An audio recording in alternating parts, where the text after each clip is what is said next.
Chapter 245. Chu Xiao pushed the teacup in front of He Yan. He Yan glanced at the teacup but did not touch it. He and I were friends when we were in Jiang and Rundu. Why are we so distant now that we're back in Shuojing? Chu Xiao asked with a smile. He Yan looked at him. I heard that fourth young master was seriously injured a few days ago. Are you okay? I'm fine. Chu Xiao smiled. But I'm happy that he is worried about me. He Yan frowned at him. Why did Chu Xiao's words sound like he was flirting? In the past, when they were in Jiang Rundu, He Yan only took it as a joke and didn't take it to heart. Now that she and Chu Xiao had each been granted a marriage, even if the marriage between Su Pingting and him could no longer be held as scheduled, after all, the status of the two of them was still somewhat subtle. Could it be that he wanted to use her to deal with Xiaoju? He Yan pondered. The remaining members of Su Jingfu's faction had not been completely wiped out, and it was highly likely that they would join Chu Xiao's faction. In that case, Chu Xiao and Xiaoju were still rivals. If Chu Xiao wanted to use her to deal with Xiaoju, would he use his beauty to trick her? That was too much of a sacrifice. Seeing He Yan's strange gaze, Chu Xiao paused for a moment. After a while, as if he had seen through her thoughts, he shook his head and laughed. What is he thinking about now? Fourth young master, He Yan said seriously, where did you get Miss He's hairpin? Young Mistress Su. Chu Xiao said, I saw that he took good care of young Mistress Su, so I ordered someone to take her hairpin. This was not a gentleman's action, but I just wanted to see he. He asked, he is very sincere towards young Mistress Su.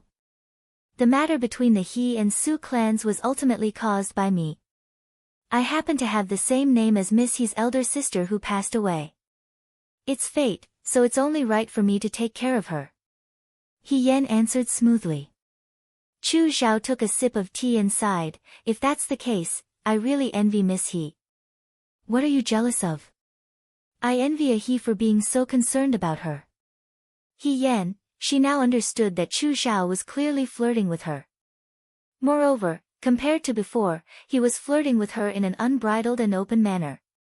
He Yan lowered her head and looked at her own hands. Was it because she hadn't shown her kung fu in front of others for a long time that people had forgotten that her fists could smash Shu into pieces? Fourth young master, you didn't ask me to come here to talk about this, right? He Yan asked. If you have something to say, just say it. Chu Xiao smiled and restrained his expression for a moment. He treats me like an enemy now.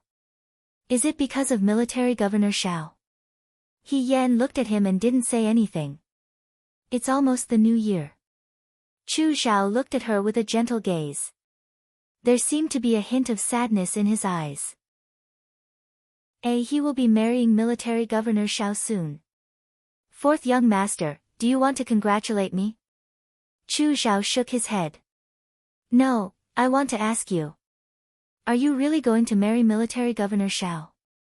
He Yan. Of course. Can you not get married? He Yan was simply baffled. Why not get married? Because, he looked at her with a smile, I like he. He Yan, in her previous life, when she was the second daughter of the He family, although she had interacted with many men, no one had ever confessed to her.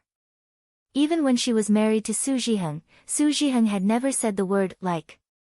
She didn't expect that after her rebirth, so many peach blossoms had bloomed. Putting aside the rotten peach blossom Fan Cheng, whether it was Mu Yi in Jiang City, Xiaoju now, or Chu Xiao now, He Yan had some doubts. The daughter of the He family was quite beautiful, but she couldn't be considered an outstanding beauty. How could she be so attractive? Xiaoju and she were fated to be together for 2 lifetimes. What about Mu Yi and Chu Xiao? They hadn't even spoken to each other a few times. Wasn't it a bit too casual to say that he liked her? Fourth young master, these kinds of words can't be said casually. He Yan composed herself and politely replied. I'm not joking. Chu Xiao looked at her gently, but his gaze was very serious. When I saw he at the Liang province guards, I already liked he. He Yan couldn't help but have goosebumps. She thought that she still wasn't used to hearing such straightforward words of love. Thank you for your love, fourth young master, but, she said, I already have someone I like. Military Governor Xiao. Yes. He Yan answered readily. He is always so direct. Chu Xiao was still smiling, but his gaze was a bit dim. He asked, You. Why do you like Military Governor Xiao? Why? He Yan was stunned. She never knew that there was a reason to like someone. Liking someone was just liking someone. Why should there be a reason? If she had to give a reason, it was probably because Xiao Ju was really too good. When he saw that she wanted to eat loquat, he secretly stuffed loquats into her bag. He had the brothel mother change the liquor to sweet rose dew. When he knew that she didn't have enough strength to lift a knife in the academy, he purposely chose a knife master. When he saw that she was seasick, he gave her seasickness medicine and lied that it was poison, and so on. What was strange was that he seemed to have never been treated gently by anyone, but he seemed to know how to take care of people.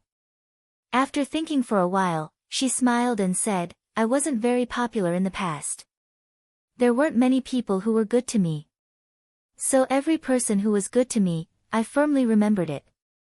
Later, I found out that the people who were good to me were all the same person. How could I not like him? I will also be good to you. Chu Xiao said warmly. He Yan looked up at him.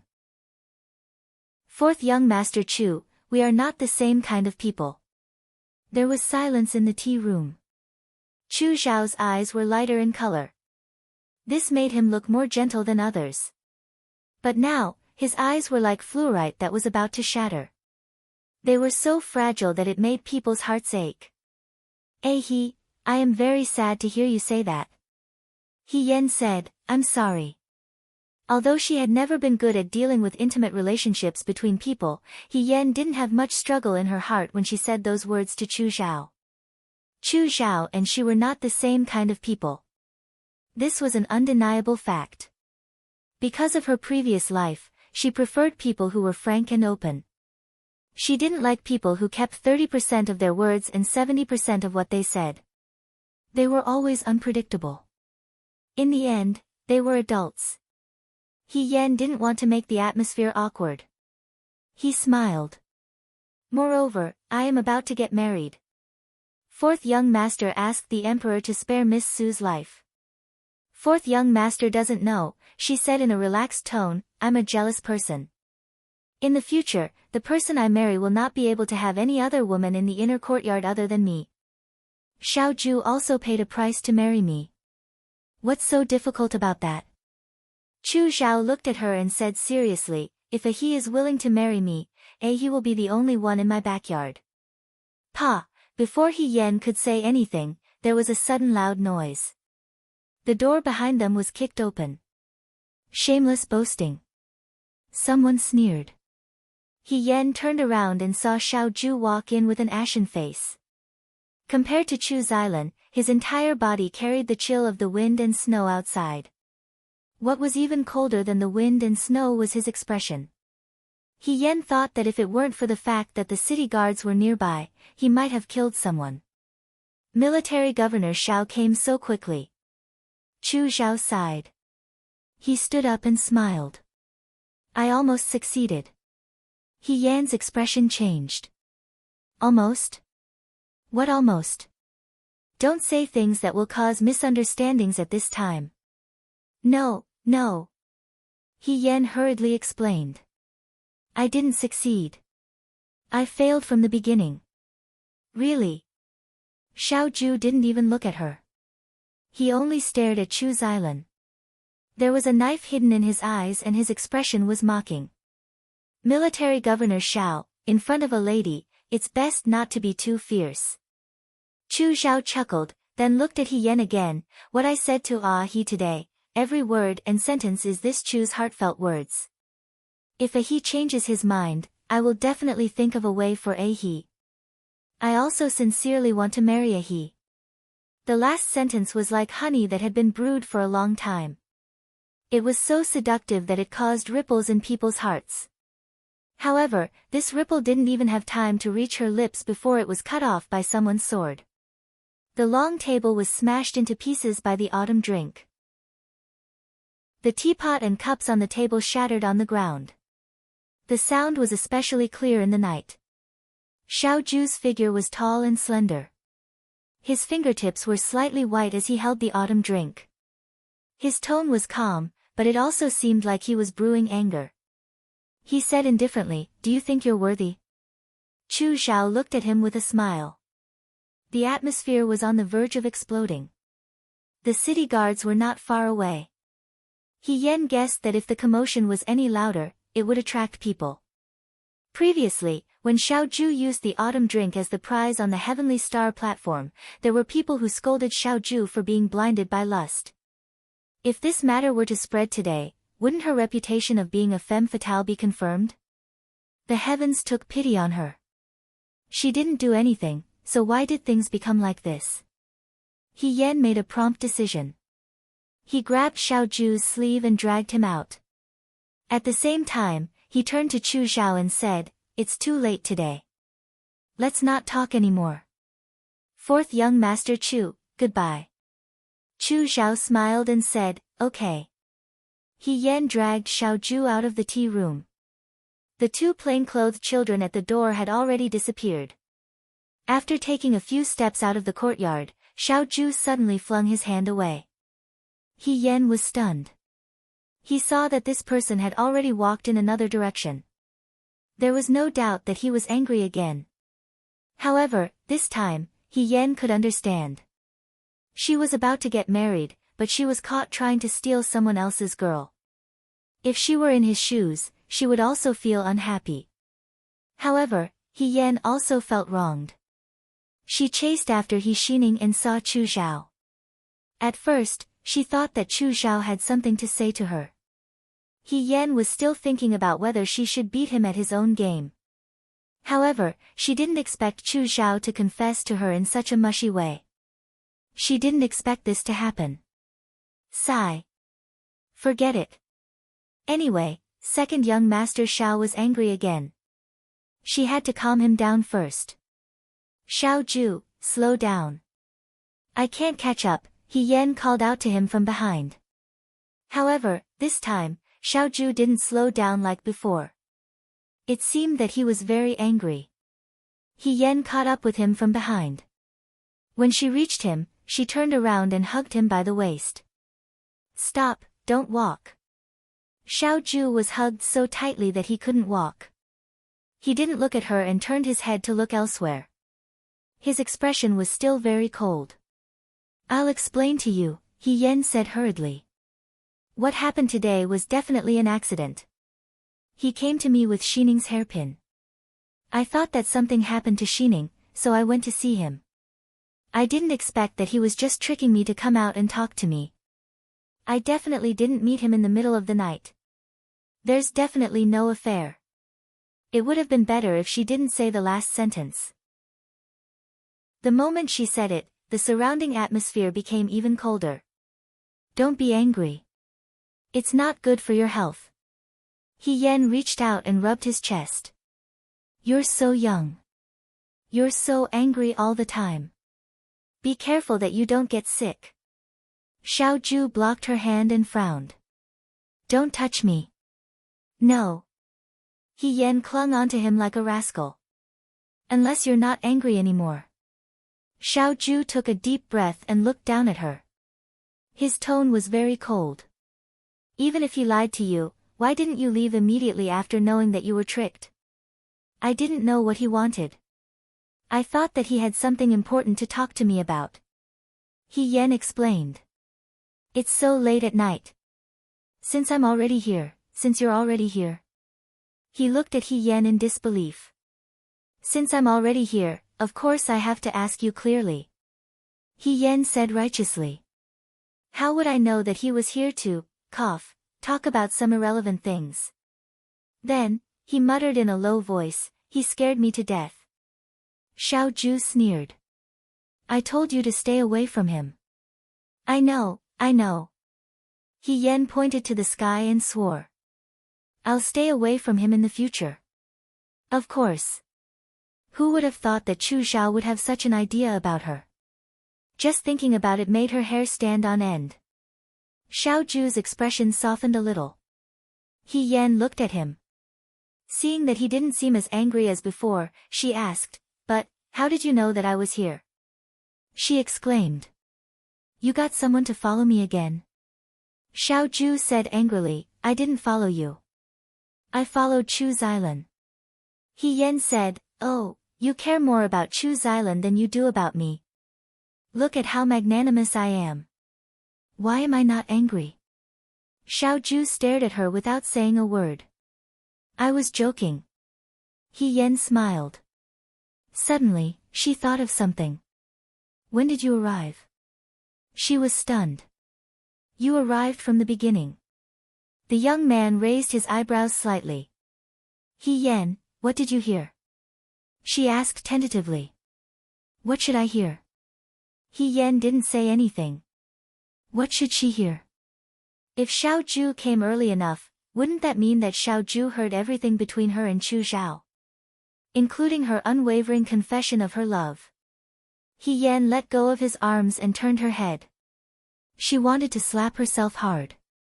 Although she herself didn't care about her reputation, now that she thought about it, how many times had she confessed to him? Front and back. She wasn't a confession machine without feelings. How could she be caught every time? It was embarrassing. But this person was too evil. He just listened outside. If she acted closer to Chu Xiao, would she be accused of being an adulterer? She couldn't defend herself. He Yan's thoughts were running wild. She heard him ask, "What are you waiting for?" Seeing that He Yan was looking at her, Xiao Ju paused and said, "Let's go back." He Yan made an "n" sound and walked 2 steps before stopping. He looked at him suspiciously and said, "Xiao Ju." Xiao Ju stopped and turned to look at her. "What's wrong?" "I thought about it carefully. It doesn't seem worth it," He Yan said. "What's not worth it?" He Yan blinked. "How many times have you heard me confess?" "I've never heard you confess." Xiao Ju, what? He Yan said it confidently. Don't blame her for being calculative. Now that she thought about it, Xiao Ju was reserved. She always beat around the bush. He Yan didn't understand her words.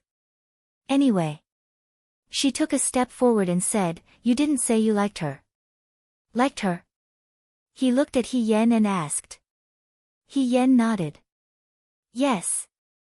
Lady he called He Yan's name, which made He Yan quiver. What do you want to confirm? He Yan was speechless for a moment. To be honest, she just wanted to take advantage of Xiao Ju verbally and listen to him say something nice. However, Xiao Ju was so serious that she didn't know what to say. She was about to find an excuse to brush him off when the person in front of her took a step forward. The young man's face was close to hers. His face was clean and beautiful. When their eyes met, there seemed to be an inexplicable emotion in his deep black eyes. It made her blush and her heart beat faster. You. He Yan only managed to say one word before he was interrupted by him. He took a step forward.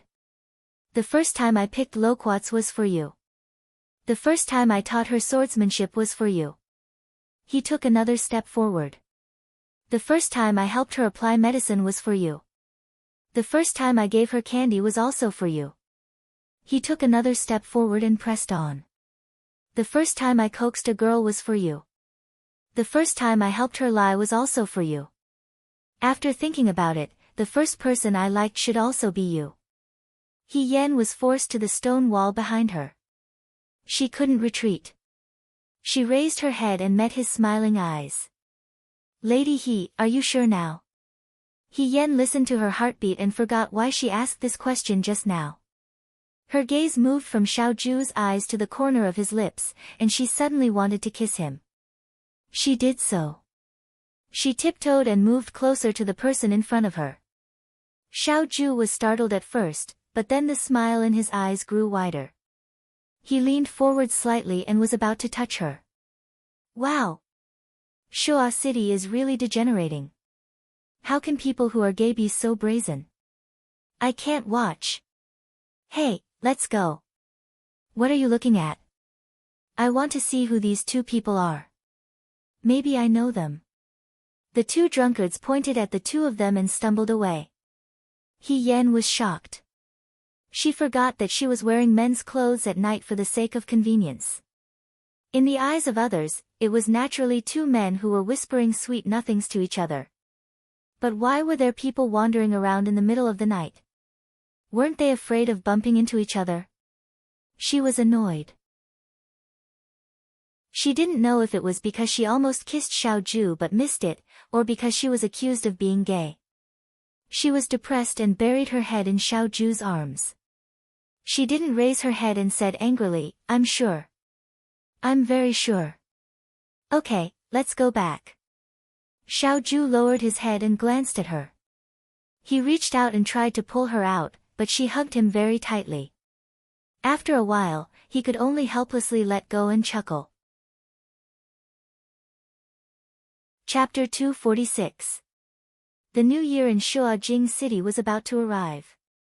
At the end of last year, He Yen was in the Yangzhou garrison and couldn't come back. After the new year, she was going to get married again.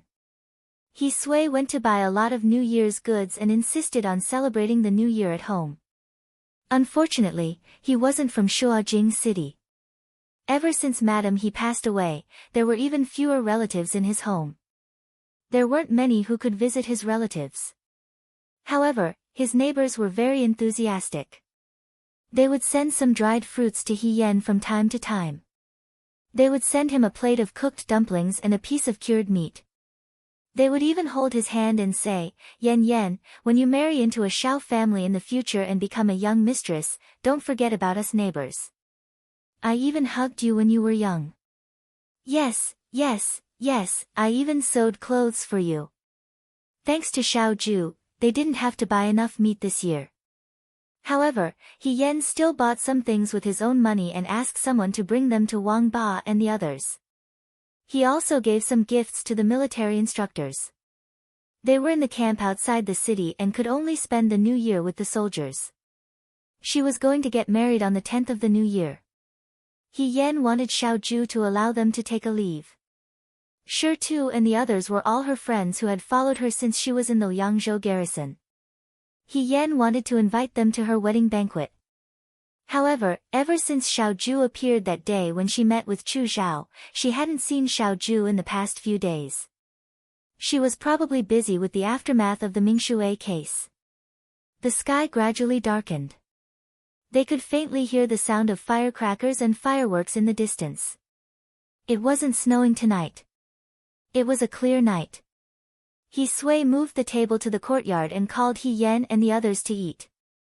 He Yen wanted to help with the New Year's Eve dinner, but He Sui refused. He Sui said, "You're going to get married after the new year. How can I let you work? Sit down. Yen Yen, just focus on eating." He Yunsheng secretly rolled his eyes. Including Qing Mei, there were only 4 people on the table, but there were 5 pairs of bowls and chopsticks. The empty bowl and chopsticks belonged to the late Madame He. He Sui poured everyone a small glass of sweet wine, which was a New Year's gift from his master when he was a bodyguard. He Sui picked up the wine glass and took a sip. Looking at the empty bowl and chopsticks, his eyes softened and he sighed. If Ahui was still here, she would be so happy to see Yen Yen get married. Ahui was the deceased Madame He. He Yen was a little sad. The real second Miss He was gone, but all she could do now was to live on in her place and protect He Sui, He Yunsheng, and Qing Mei. "Father, let's not talk about this on such a joyous occasion," He Yunsheng frowned. "Besides, my mother might have been an immortal in the heavens to bless my elder sister and let her get married smoothly. Look at her, if it wasn't for God's blessing, I think she can only quarrel with me at home for the rest of her life. No one would want to marry her." He Yen looked at him with a smile. "Yes, yes, yes. But Yunsheng, I think you're not young anymore. I don't know what kind of girl you'll marry in the future. Would the girl be willing to take a fancy to you? If you don't change your temper, maybe you can only quarrel with Xiang Xiang at home in the future. You're talking nonsense, He Yunsheng immediately retorted. He Yan cupped his chin and moved closer. Oh, do you already have a girl you like? Tell me. When it came to quarreling, He Yunsheng had never won against He Yan. In a moment of anger, he turned to He Sui. Father, look at He Yan. There's nothing wrong with what your sister said. He Sui was always on He Yan's side. You should learn from your brother-in-law. He Yan was lowering his head to taste the wine. When he heard that, he almost choked. He said the word brother-in-law very fluently. He Yunsheng looked at him gloatingly. Qing Mei covered her mouth and laughed in a low voice. Okay, let's not talk about this. He Sui raised his glass. In the new year, I hope we'll all have good luck and good things. The afterglow of the fireworks could be seen in the night sky. The new year was coming. He Sui didn't allow He Yan to drink too much wine. He Yan only drank a small cup. It was enough for him. He Yunsheng, on the other hand, drank a lot. Originally, the family had agreed to stay up for the new year together. However, the father and son fell down before the time was up. He Yan and Qing Mei spent a lot of effort to send the two of them back to the bed. Then, they returned to the central room and lit the stove. Qing Mei rubbed her hands and said, I didn't expect young master and old master to be drunk so early. He Yan didn't know whether to laugh or cry. He Yunsheng suggested staying up for the new year and he was sleeping soundly. Forget it, he would just treat it as helping him to stay up. Do you want to eat? He Yan handed a roasted orange to Qing Mei. Qing Mei took it and peeled the orange. She took a piece and put it in her mouth. The He family didn't treat Qing Mei as a servant. They didn't follow the rules of a master and servant like other wealthy families. The orange was a little sour. Qing Mei squinted her eyes and swallowed it before saying, I didn't think so at first. However, since it's the new year, I feel that the family is a little lonely. Old master and young master aren't here. There's only young master and me. Looking at other families, the whole family was happy and harmonious. It was very lively. He Yan didn't think that there was anything wrong with this. She had been alone a lot, so she wasn't as depressed as Qing Mei. Instead, she looked at Qing Mei and nodded. We should have called Qi Wu over. Qing Mei was stunned. What does this have to do with Imperial bodyguard Qi Wu? It has something to do with him. He Yan also took an orange and said while eating, he lived here every day previously. You didn't say it was lonely. Now that he's not here, you say it's lonely. You're missing him. Qing Mei was stunned. She denied it without thinking. I didn't. Young miss, don't talk nonsense. Actually, it's nothing. He Yan put the peeled orange on the stove to roast. The hall was immediately filled with a fragrant smell. After I go to the Shao family, you'll be the only servant in our family. Of course, you'll have to go with me. At that time, you'll see Qi Wu frequently. At that time, you won't feel lonely anymore. Young Mississippi, Qing Mei anxiously stamped her feet. Servant really didn't mean it that way. I think Qi Wu isn't bad. He Yan deliberately teased her. He's born pretty good. He's also a member of the 9 Flags Battalion. In the future, he might even be able to become an official. Moreover, he listens to you. I saw that he swept the floor when you asked him to and hung the clothes when you asked him to. If he doesn't have feelings for you, why would he listen to you like this? Young miss. Qing Mei was angry. Her face flushed red. She suddenly stood up. She stopped eating the orange and didn't want to stay up all night. She only said, servant didn't mean it that way. Young miss, please don't speak nonsense. There's nothing between me and Imperial bodyguard Qi Wu. She put the orange back and ran away. He Yan asked from behind. You're not staying up all night? I'm not staying up all night. He Yen felt a little regretful. He shouldn't have teased her like this. Now, he could only stay up all night. She picked up the orange that Ching Mei put down and tossed it up. She sighed. You're a little girl who doesn't mean what she says. Someone's voice sounded. You know a lot. He Yen turned around and saw Xiao Ju leaning against the door. She was looking at her with a faint smile on her face. Xiao Ju. She was overjoyed.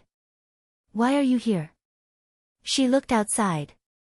You came in directly. I knocked on the door. Xiao Ju said as she walked in. However, your house doesn't have any imperial bodyguards. It doesn't make much of a difference whether I knocked or not. She was speaking the truth. He Yen pulled her to sit by the stove and stuffed an orange into her hand. Do you want to eat? Xiao Ju took the orange. She only held it in her hand and didn't eat it. Why are you here? He Yen asked.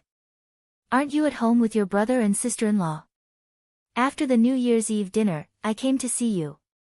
He looked around and said thoughtfully, why aren't your father and brother here? Don't talk about it. They were drunk. I helped them into the room to sleep. She looked at Xiao Ju. If you came a little later, I would have fallen asleep. Xiao Ju said, you were waiting for me. Why would you fall asleep? I wasn't waiting for you. He Yen was confused. Xiao Ju turned his head to look at her and replied with a faint, oh. He Yen grabbed her arm and said sincerely, how did you know that I was waiting for you? It wasn't easy for me to wait for you to show up after everyone fell asleep. Now that there's no one around, it's just nice. Just nice what? Just in time. He Yen was just casually making up a story, so he didn't continue to make it up. He looked up and met his slightly bright eyes. Just nice, I'll treat you to an orange. He Yen held his hand and held the orange in front of him. Xiao Ju looked at her for a while and laughed softly. He Yen felt that he might be a joker. Xiao Ju, who was usually cold and aloof, was always amused by him. This was an ability that ordinary people didn't have. It's boring to sit in the room. Do you want to sit on the roof? He Yen invited him enthusiastically. The roof? He Yen grabbed his hand and walked out. Yes. The He family's house wasn't an expensive house. The roof wasn't very high either. They could reach it with a light jump. She and Xiao Ju sat side by side. She put her hands behind her back and looked into the distance. On New Year's Eve in the Shoa capital, there were fireworks everywhere. They were too far away to see clearly. They could only see the stars flashing across the sky. When I was young and before I went to the military camp, I liked to climb roofs. He Yen said, the He family's roof was higher than this one. At that time, my martial arts weren't good and I couldn't fly up. I could only use the ladder. Once, I fell down halfway. I was afraid that Madam He would find out, so I didn't dare to make a sound. After that, my back hurt a lot. Xiao Ju asked, why do you like to climb roofs? Because it's high enough. He Yen made an archery pose.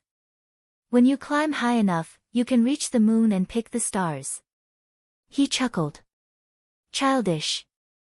Who wasn't childish when they were young? He Yen retorted. Moreover, I haven't climbed roofs for many years. After he joined the army, he lived in a tent. There was no roof to climb. After he got married, he didn't even want to think about it.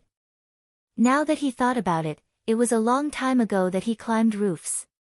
If you want, Xiao Ju said, the Xiao family's roof is yours.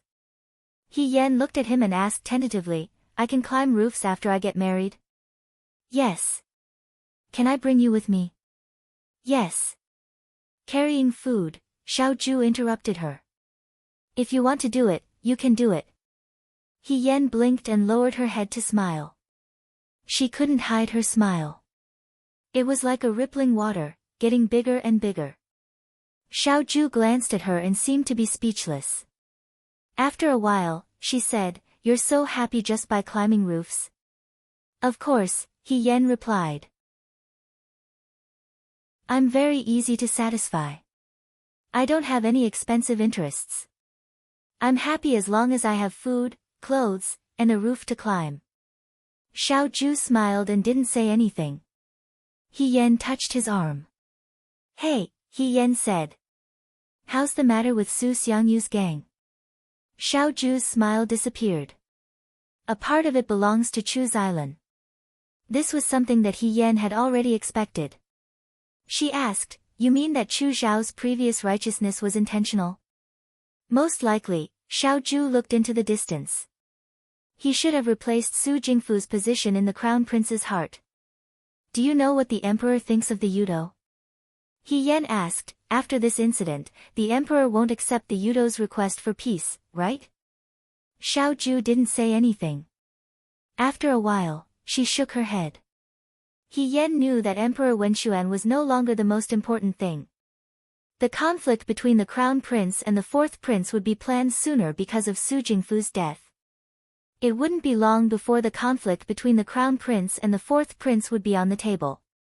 Xiao Zhu and the crown prince and the Guang Yan saw each other as enemies. If there was a conflict in the future, she would definitely stand on the fourth prince's side. However, she didn't have the right to do so. If the emperor wrote an imperial edict to pass the throne, she would at least suffer in terms of reputation. Don't worry, Xiao Zhu said, I know what I'm doing. He Yan smiled. That's true. Today is the new year. It's better not to think about these things. The wedding dress is ready. Xiao Zhu suddenly changed the topic. In a few days, it will be sent to your residence. So soon? Xiao Zhu glanced at her. The wedding is in less than 10 days. How is it fast? He Yan smiled and said, although that's true, but, she didn't feel it usually, but when she heard him say this, she suddenly felt a little nervous. After tomorrow, I won't see you again. He Yan asked, why? Newlyweds can't see each other a few days before the wedding. Xiao Zhu replied. He Yan said softly, I don't usually see you as a person who follows the rules. Xiao Zhu raised her eyebrows. What I mean is, He Yan grabbed her hand and said sincerely, you're right. It should be like this. With you taking care of everything, I'm very relieved. She now understood that Xiao Zhu was a person who could be persuaded by reason but not cowed by force. As long as she said a few words of praise to him, he would be very happy. If she had known that this person was so easy to please, He Yan thought to herself. She should have hugged his leg and flattered him more when they were in the Xianchang gymnasium. Perhaps, other than swordsmanship, he would have taught her knife skills and horsemanship as well. Her acting was clumsy. However, Xiao Zhu only looked at the hand that He Yan had grabbed. He paused for a moment and then placed her hand in his palm. He Yan. He called her name. Ah. Happy New Year. He said lightly. His black eyes were filled with stars in the night sky. It was more moving than the fireworks in the sky. He Yan was stunned for a moment. A warm feeling of satisfaction gradually rose from her chest. She suddenly felt that this new year was truly a brand new one. You're welcome. She tilted her head and leaned on Xiao Zhu's shoulder. She rubbed her head. Happy New Year to you too. At the end of the street, the sound of firecrackers could be heard. Every household had new Spring Festival couplets pasted on their doors. Shi Jinbo's residence was especially bleak this year. Originally, according to this time, the Chu family should have just married into the family. It was a perfect day for marriage. Unexpectedly, something happened to the Su family not long ago. Even the Chu family was unlucky. In the end, Chu Zhao put righteousness before family and avoided disaster for the time being. However, because of the marriage between Shi Jinbo and the Su family, he became the laughingstock of the capital. Chu Linfeng cared about his reputation and didn't leave the house for the entire new year. There was no joy in the new year in the residence. It was extremely cold and cheerless. In Chu Xiao's courtyard, there was even more silence. When Su Pingting first arrived, she learned the truth about Su Jingfu's death. Every day in the courtyard, she scolded Chu Xiao for being heartless and repaying kindness with evil. After a few days of being taught the rules by the nannies in the courtyard, she became much quieter. However, because of this, the only bit of liveliness in the entire courtyard dissipated. Chu Xiao sat in the room. The sound of the fireworks was very far away. The outside and inside of the residence were like two completely different worlds. Someone came in from behind. The servant said, "Fourth young master, there's a letter from missing Xiang." Chu Xiao took the letter and read it. After a while, he placed the letter in the flame of the oil lamp and let it slowly burn out. There was also a strangely shaped piece of shirtu on the table. It was as flat as a person's palm. Upon closer inspection, it seemed to be in the shape of a horse. However, the broken part was rough and uneven. It was out of place with the other decorations on the table. Chu Xiao's gaze fell on the piece of shirtu. His expression gradually became distant. The servant paused and struggled for a moment. Finally, he couldn't help but ask, "Fourth young master, when you saw Miss He that day, why didn't you use young Mistress Su as bait to make Miss He stay?" He Yan valued He Xining so much. If He Xining was used as a threat, He Yan and Xiao Ju's marriage might not have been successful. "It's useless," Chu Xiao replied. The servant didn't understand and looked at the person in front of him. The man sat alone in front of the table. The weak light from the oil lamp made his figure appear thin and lonely. It was as if he was the only person in this huge residence. It seemed as if he was going to sit here alone forever. "She's a woman who can control her own fate," Chu Xiao said with a smile after a long time. "No one can threaten her." "I can't, Xiao Huijin can't, and He Xining can't either." The night market in Jiangshui City appeared in his mind. A young girl with bright eyes was walking on the street. The crowd was surging, and the lanterns were bright as day. She just stood there. She was different from the others. She was like an eagle that wanted to spread its wings. With just a glance, he knew that she yearned for the sky and not a cage. He was a person who couldn't control his own fate. That was why he was inexplicably and irredeemably attracted to her. However, he was destined to be abandoned. Because just as she said, they weren't the same kind of people. They never were. Chapter 247. The days from the new year to the 10th seemed to pass very slowly, but also seemed to pass very quickly. In the blink of an eye, it was the day of He Yan's wedding. Early in the morning, Xia Qingxiu rushed over in a carriage. The He family had very few relatives in the capital. Because of the death of Madame He, they had long lost contact. Afraid that no women would come to help, Xiao Ju asked Yan He to invite Xia Qingxiu over. Of course, Yan He was extremely unwilling, but Xia Qingxiu was easy to talk to and came over early. She combed He Yan's hair and said with a smile, "Miss He, don't worry. Today, I will dress you up as the most beautiful bride in the capital." He Yan smiled and said, "It's not that important whether I'm beautiful or not." "That's true." Xia Qingxiu put down the comb. "As long as military governor Xiao thinks it's good, then it's fine." He Yan couldn't help but feel his teeth ache. Qing Mei came over with a box and said, "Miss, change into the wedding dress first." The dress was sent over by the Xiao family yesterday evening. It was a bit late at the time, so He Yan just tried it on and confirmed that it fit. Now that the box was opened, Xia Qingxiu exclaimed in surprise. He Yan asked curiously, "What's wrong?" "This embroidery." Xia Qingxiu gently touched the pattern on it. "It looks like De Wei's long-lost Wuzhuang embroidery." "What's Wuzhuang embroidery?" Qing Mei was also puzzled. "It's a cloth shop that was famous for its embroidery skills, but it disappeared later. Back then, the owner's daughter, Ruxing, had uncanny embroidery skills. Even the nobles in the palace rarely had a piece of cloth." Xia Qingxiu smiled. "Military Governor Xiao found an embroiderer from somewhere to make this wedding dress. It's clear that he put in a lot of effort. He Yan was slightly startled and took the wedding dress out of the box. Qing Mei helped He Yan get dressed. The wedding dress had a top and a lower garment, with colorful dragons and phoenixes embroidered on the front. The hem of the long dress was huge, and the corners of the dress were embroidered with fine cloud patterns with golden red silk thread. It was very charming and beautiful. The wedding veil hung down from the shoulders to the front, with a golden jade pendant hanging from it. It wasn't easy to put on the clothes and required the help of Xia Qingxiu and Qing Mei. It took them a long time to put them on. At this moment, He Yan had yet to tie up his hair. Qing Mei giggled as she took out the phoenix coronet and pretended to put it on He Yan's head. "Miss, take a look at this first." He Yan looked at herself in the mirror. Her phoenix coronet was not like the other aristocratic daughters' coronets, which were made of gold and jade and inlaid with jade.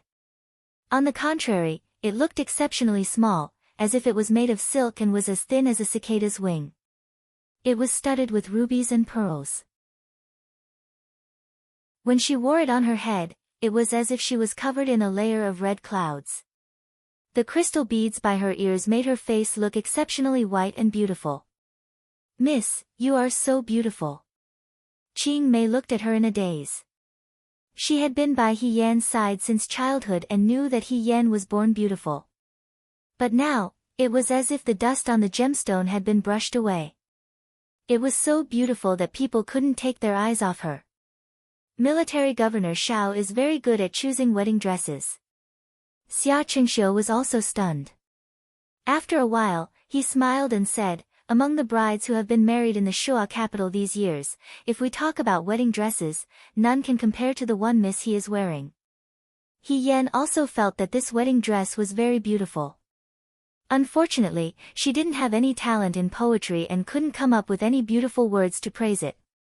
She could only secretly praise it in her heart. When He Yan got married in the He family, the wedding dress was also expensive and fitting. But when she wore it, He Yan felt a little uncomfortable. Later on, when he thought about it, that wedding dress was especially charming and elegant. It was completely different from her own temperament. But the dress in front of him in the mirror, from head to toe, was perfectly ironed. "Sit down first." Xia Qingxiu took the phoenix coronet away. "I will comb your hair first. After I comb your hair, you can wear the phoenix coronet. It should look even better." He Yan was pressed into a chair by Xia Qingxiu and watched as she combed his hair. Qing Mei stood to the side with a small box of jewelry. From time to time, she handed Xia Qingxiu a pearl hairpin to comb his hair. Suddenly, she felt a little disappointed. From now on, Miss will have to wear her hair in a bun. Time really flies. After getting married, He Yan naturally had to wear her hair in a woman's bun. But when He Yan was in this small courtyard, she was still a child. Qing Mei still remembered the first time she saw her Mississippi. At that time, He Sui brought Qing Mei back to the He family. Qing Mei saw a little girl with messy hair standing at the door and staring at He Sui aggressively. He Sui wanted to drive her away. Qing Mei suppressed the fear in her heart and timidly stepped forward. "Miss, don't drive this servant away. This servant knows how to comb your hair." She combed her hair for so many years. The long hair of the woman in the mirror was combed until it was as smooth as silk. Then, Xia Qingxiu gently coiled it up with a pearl hairpin, followed by a silk flower, an agate, a silver buyao. Xia Qingxiu combed her hair very carefully, as if he was decorating a flower that was about to bloom. He couldn't wait to use all the beautiful and good things on her. The woman in the mirror went from not wearing any makeup to a voluptuous and beautiful face. Her face gradually became clearer. He Yan looked at the person in the mirror in a daze. She didn't know that a woman could be so beautiful when she got married. At this time, someone knocked on the door. The sound was very soft. Qing Mei went to open the door. When she saw the person outside, she said with some confusion, "You, Miss He?" He Yan was startled and then stood up. He Xining walked out from behind the door. She seemed a little nervous. She first looked at He Yan and was startled. It wasn't until Xia Qingxiu asked softly, "Miss?" She finally reacted. "I heard that Miss He is getting married today, so I wanted to come and take a look." He Xining bit her lip and took out a palm-sized box from behind her back. "This is my wedding gift. After the accident at home, I didn't have much left. This is the earring my mother gave me when I got married. I heard that it was left to her by my grandmother. I don't have anything valuable, only this." He Xining paused. She lowered her head and said, "If Miss He doesn't like it." The next moment, the box was taken. He Yan smiled at her. "That's great. I'm getting married today, but the earrings I got don't look very nice." She opened the box. There was a pair of amber earrings in the shape of a phoenix. She took it out. "This earring looks just right. It matches my wedding dress very well." "Xining," she called intimately. "Help me put it on." He Xining was stunned. She asked uncertainly, "Me?" "Yes." He Yan took her hand and put the earrings in her palm. "Help me put it on. It's also good to get some of the joy." It was obviously winter, but the hand holding He Xining's hand felt warm. For a moment, He Xining's heart ached. She had mustered up all her courage to come here today. She was now the daughter and wife of a sinner. Wherever she went, she would be looked at with disdain by others. Coming here, she was really afraid that He Yan would dislike her. It took her a lot of effort to explain to Wei Furen. When she reached the door, she hesitated for a long time, not daring to enter. But now, He Yan looked at her as if she was no different from other people. He Xining composed herself. She carefully picked up the earrings and put them on He Yan's ears. After that, she took 2 steps back and looked at the person in front of her. She murmured, "Miss He, you're really beautiful." Her eyes slowly overflowed with a burst of sourness, and she thought of the day when she would be married. In fact, at that time, she was also nervous and perturbed, as well as a little expectant and shy. At that time, second Madam He also put this earring on He Xining's ear. At that time, He Xining thought that she was going to start a new and happy life, but it turned out that the marriage was so unbearable. The bride in front of her was really beautiful. He Xining thought. She really envied He Yan. He Yan's gaze fell on He Xining's eyes. She paused and suddenly took a step forward. Ignoring her complicated dress and the bun on her head, she gently hugged He Xining. He Xining was stunned. "Miss He, you'll be beautiful like this in the future." The warmth in front of her was so real that it made her feel like she had found someone to rely on. But she just lowered her head in panic and said helplessly, "No. I won't have a better time." One after another, the sudden changes in her family and the sudden change in her status were enough to make the arrogant and willful young lady become inferior and timid in a short time. He Yan's heart ached. She slightly tightened her arms around He Xining and whispered, "Don't forget, you're General Fei Hong's sister." After a pause, she continued, "And also my sister." He Xining's heart trembled. The bride had already let go of her arms. She stood on the spot and looked at her.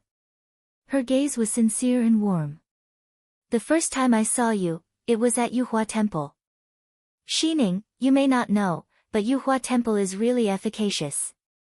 Buddha will bless the pious and make their wishes come true.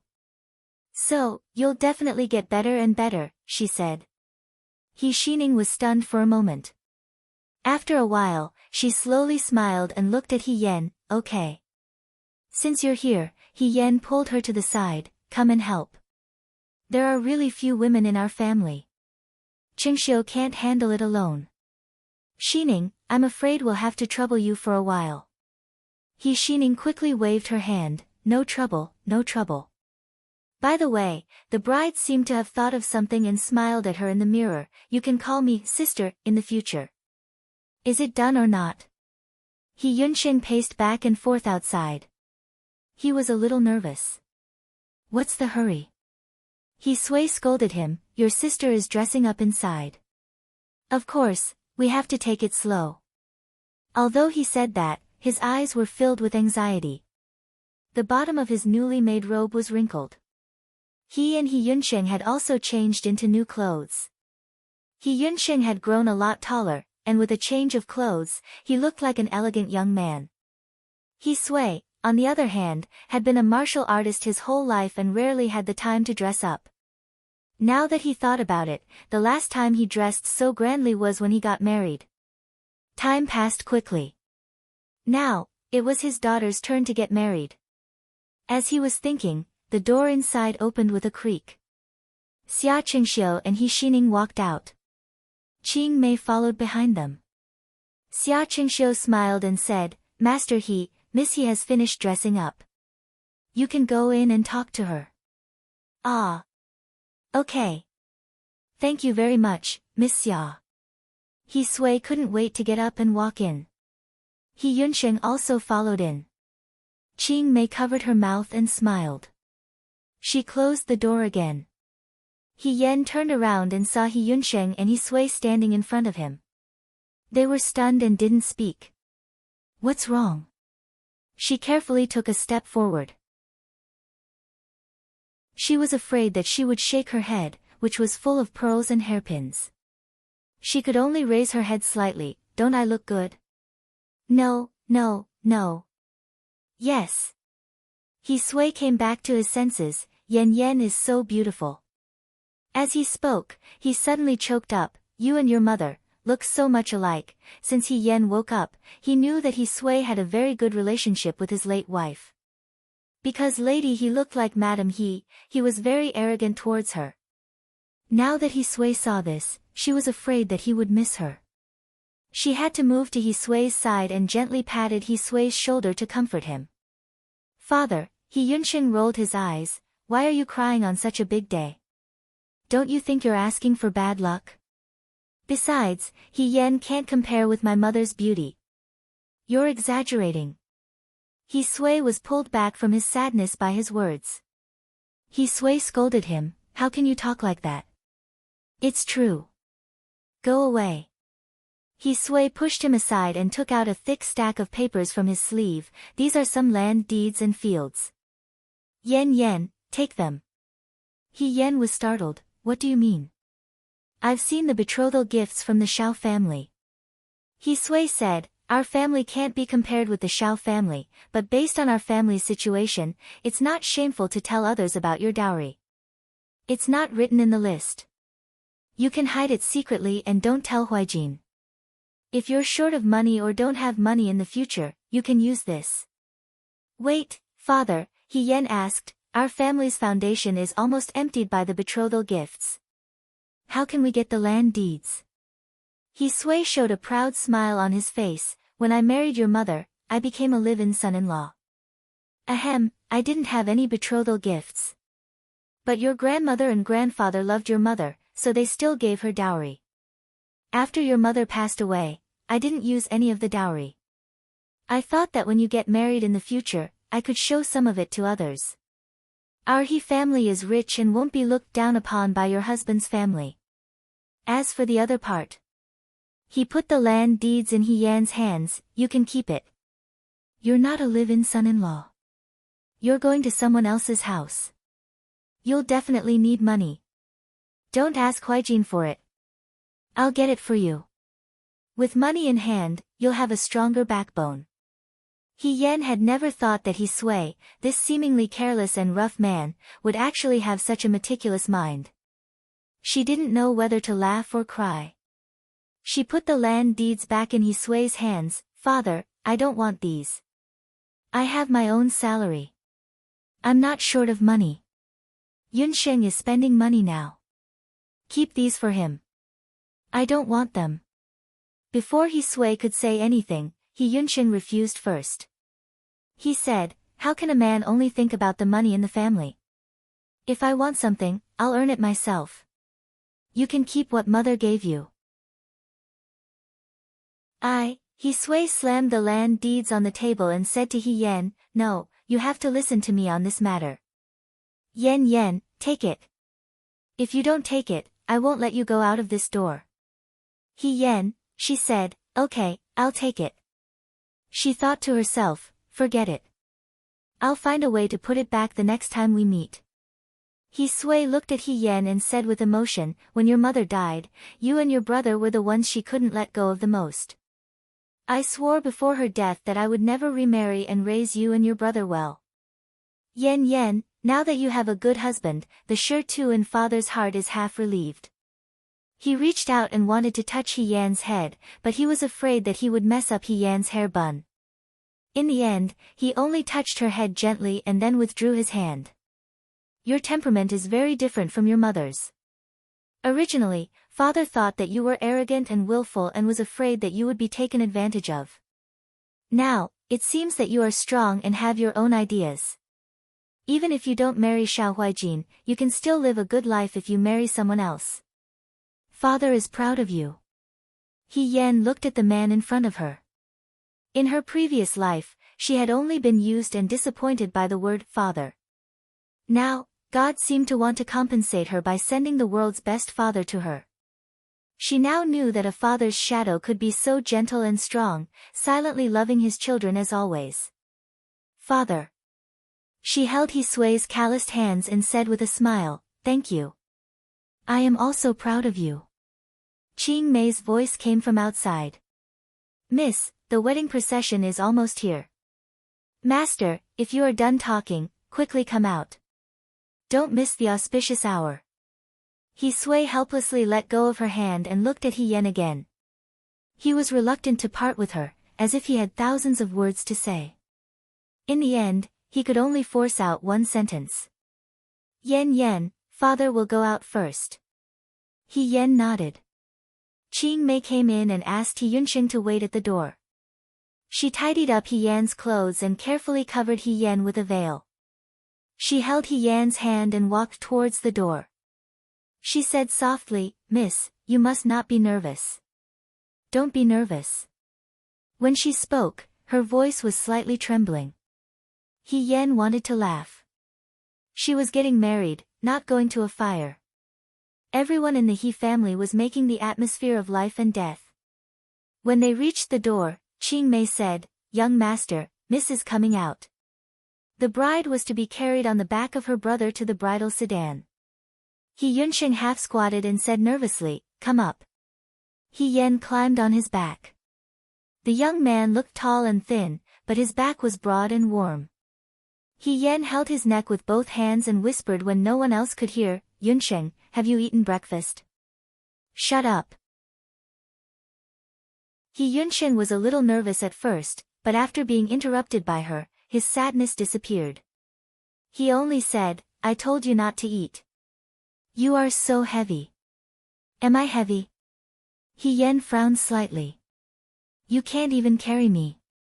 How are you going to carry your beloved girl in the future? If that girl was as heavy as you, she wouldn't be my beloved. He Yunxing gritted his teeth. He Yan said, when I was in the Liang province guards, I could lift Tu Shi Tu who was as heavy as me. Little brother, she reminded him thoughtfully, you need to exercise more. Can you stop talking?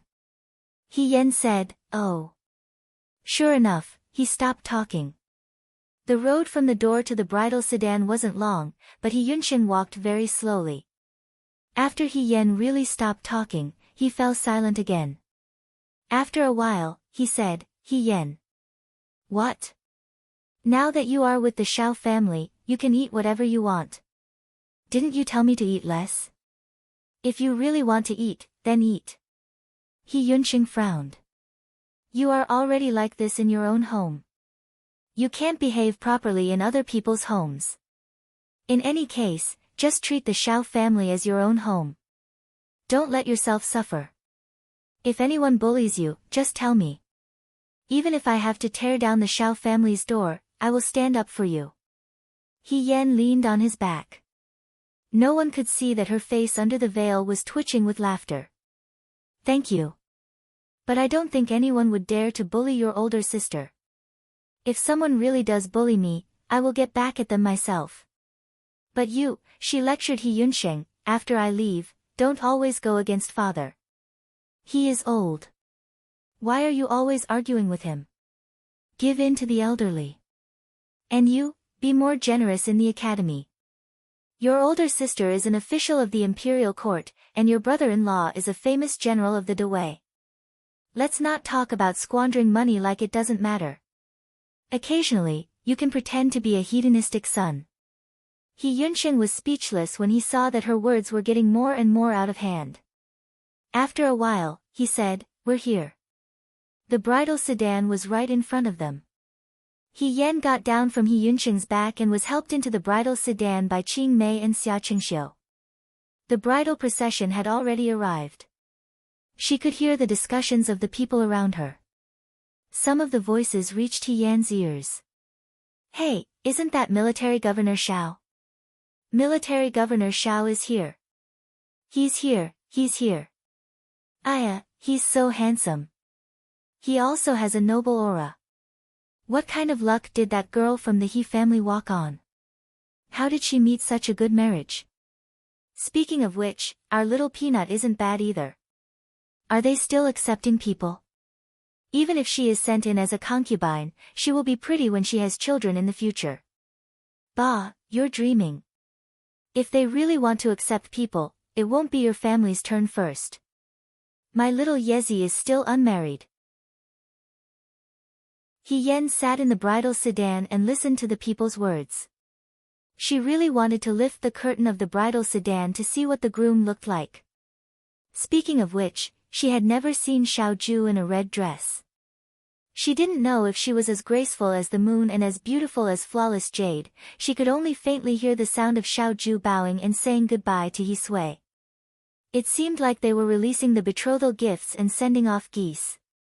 Then, the bridal sedan slowly got up and moved forward. This was the start of the bridal sedan. Accompanied by the sound of the bridal sedan rising, the children around them cheered. General Fengyun in Shuo capital was getting married. Not only did the streets turn out, but both sides of the streets were also filled with people watching the ceremony. Shao family's welcoming team was generous and casually threw out some money. The children laughed and fought over it, distributing the wedding candies to their new friends. Shenhan and Liang Ping were walking on the bridge when they heard the sound of gongs and drums from afar. The Liangzhou Guards instructors, as well as Wang Ba's group, were granted a rare day off. Today, they could personally attend Xiaoju and He Yan's wedding banquet. At this time, they were going to follow the welcoming team to the Shao Manor. "I really want to see what He Go looks like in a wedding dress." Xiao Mai stared unblinkingly at the approaching bridal sedan. "Are you still calling her He Go?" Hong Shan asked. "I can't change it." Xiao Mai scratched her head. Wang Ba snorted, "In any case, I can't imagine what she looks like in a wedding dress. She's just a female bandit." "No," Jiang Jiao said with a smile, "Brother He's beauty is naturally different from the rest. We're almost there." Huang Xiong also smiled, "Why don't we also go and steal some money? Let's get some luck." "Uncle, you're already so old." Xiao Mai couldn't help but say, "What's the use of getting some luck? It's better to let my brother go." He pushed Tu, "Big brother, you go and steal." Tu looked seriously and didn't say anything. While they were talking and laughing, more children with the welcoming team ran over. Shao family's wedding money was abundant. The children from poorer families in Shuo capital followed them from the beginning to the end of the wedding banquet. At this time, the man walking in front threw out a handful of money. The copper coins tied with a wedding string bounced to the bridal sedan chair and rolled down the bridge. A thin and small boy bent down to pick up the money at the bottom of the sedan chair. However, he was too thin and weak. Unexpectedly, he was pushed lightly and fell back. At this time, they were at the edge of the bridge. The bridge railings were low. The crowd screamed and the child fell off the bridge. "Ah!" the child screamed in fear. In the next moment, someone flew out of the bridal sedan chair. Her robe was red like smoke. She grabbed the falling boy and held him in her arms. She stepped on the railings and landed lightly on the ground. The veil had already fallen to the ground the moment she flew out, revealing the face of the bride under the phoenix coronet. Her hair was black and her amber earrings were slightly trembling. Her red robe was embroidered with phoenixes. Her eyes were clear and bright, like the clearest stream in Shoa capital. There was a bit of confusion and a bit of realization. She was completely different from those delicate and charming brides who were shy and timid. She was also like the morning sun shining on the snow. There was a moment of silence on and under the bridge. It was unknown whether they were shocked by the sudden change or shocked by the bride's face under the veil. Ah, someone's voice broke the silence. The veil fell. What should we do? It's inauspicious. Yen let go of her hand. The little boy saw that he had caused trouble and ran away. She stood in the same place, not knowing what to do. Just now, when she was in the bridal sedan chair, she heard that something had happened. In a moment of panic, she acted without thinking, but forgot that she was in the middle of a wedding banquet. Was this inauspicious? Yen felt uneasy. Someone walked over and bent down to pick up the veil that had fallen to the ground. Yen looked up at him. It was the first time she had seen someone wear the color of raging flames in such a restrained manner. The bright red robe made the young man look like jade and gold. When he walked over step by step, he looked elegant. Back then, the beautiful young man with a golden saddle and a white horse, in the flowing years, gradually became high-spirited and handsome. In his bright and luxurious clothes, his charm was cold and elegant. He walked closer step by step until he was in front of the woman wearing the phoenix coronet. Yen looked at him. She could see herself clearly in his limpid eyes. Young master. The old woman at the side gathered her courage and stepped forward. The veil has fallen to the ground. It's inauspicious, so what? He said faintly. Then, he picked up the veil and gently put it back on the bride's coronet. Yen's vision was blocked again. But at this moment, even in the darkness, she felt extremely at ease. She heard Xiaoju's voice. It's okay. Chapter 248. The incident at the bridgehead did not affect the wedding procession. The bridal sedan was lifted again and the procession slowly moved forward. Shinhan's anxious heart finally calmed down. He patted his chest and said, "You scared me to death." Fortunately, nothing happened. Chief Instructor, did you see that?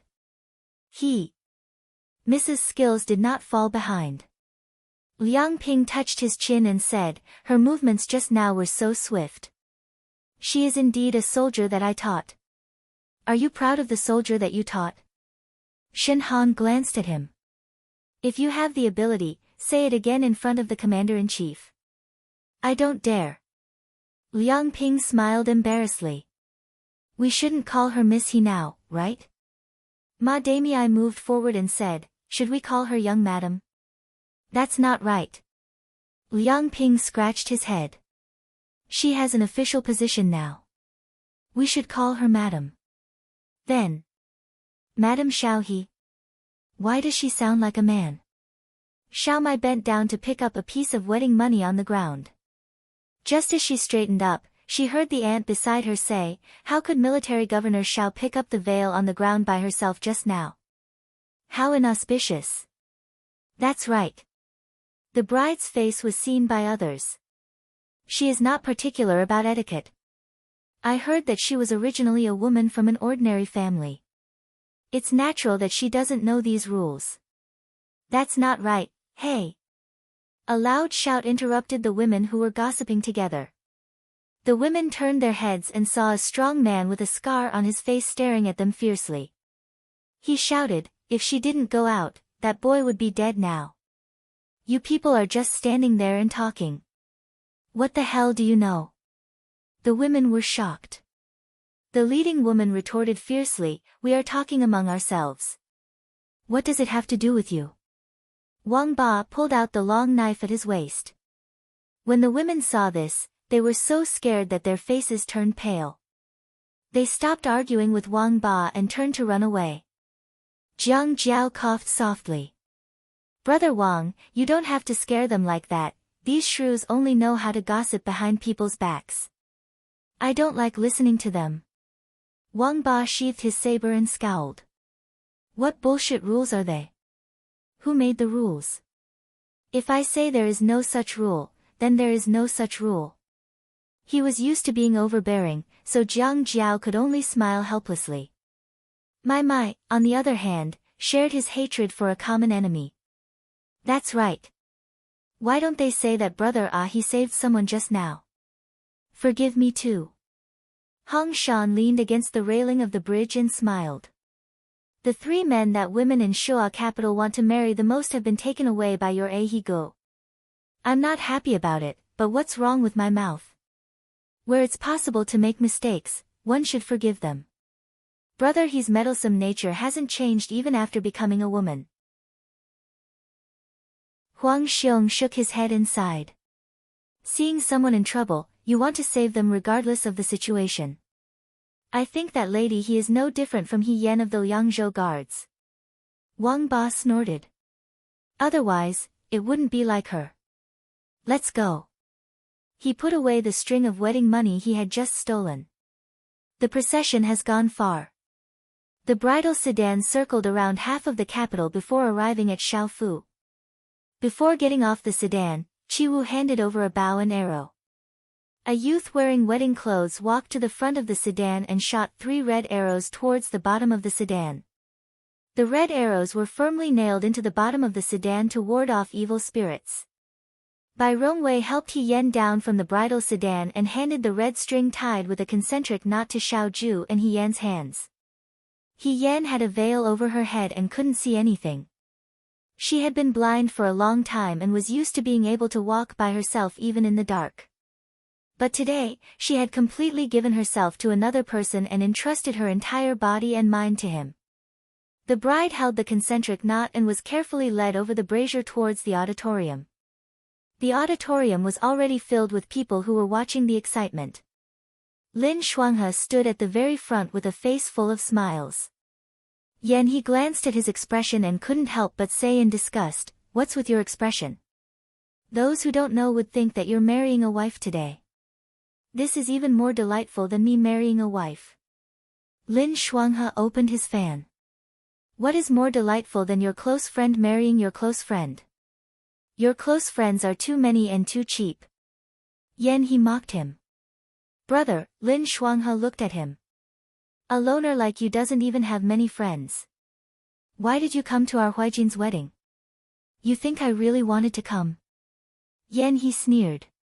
He Yan sent an invitation to Qingxiu and Qingxiu forced me to come. Who wants to see Xiao Huijin get married? Who hasn't gotten married before?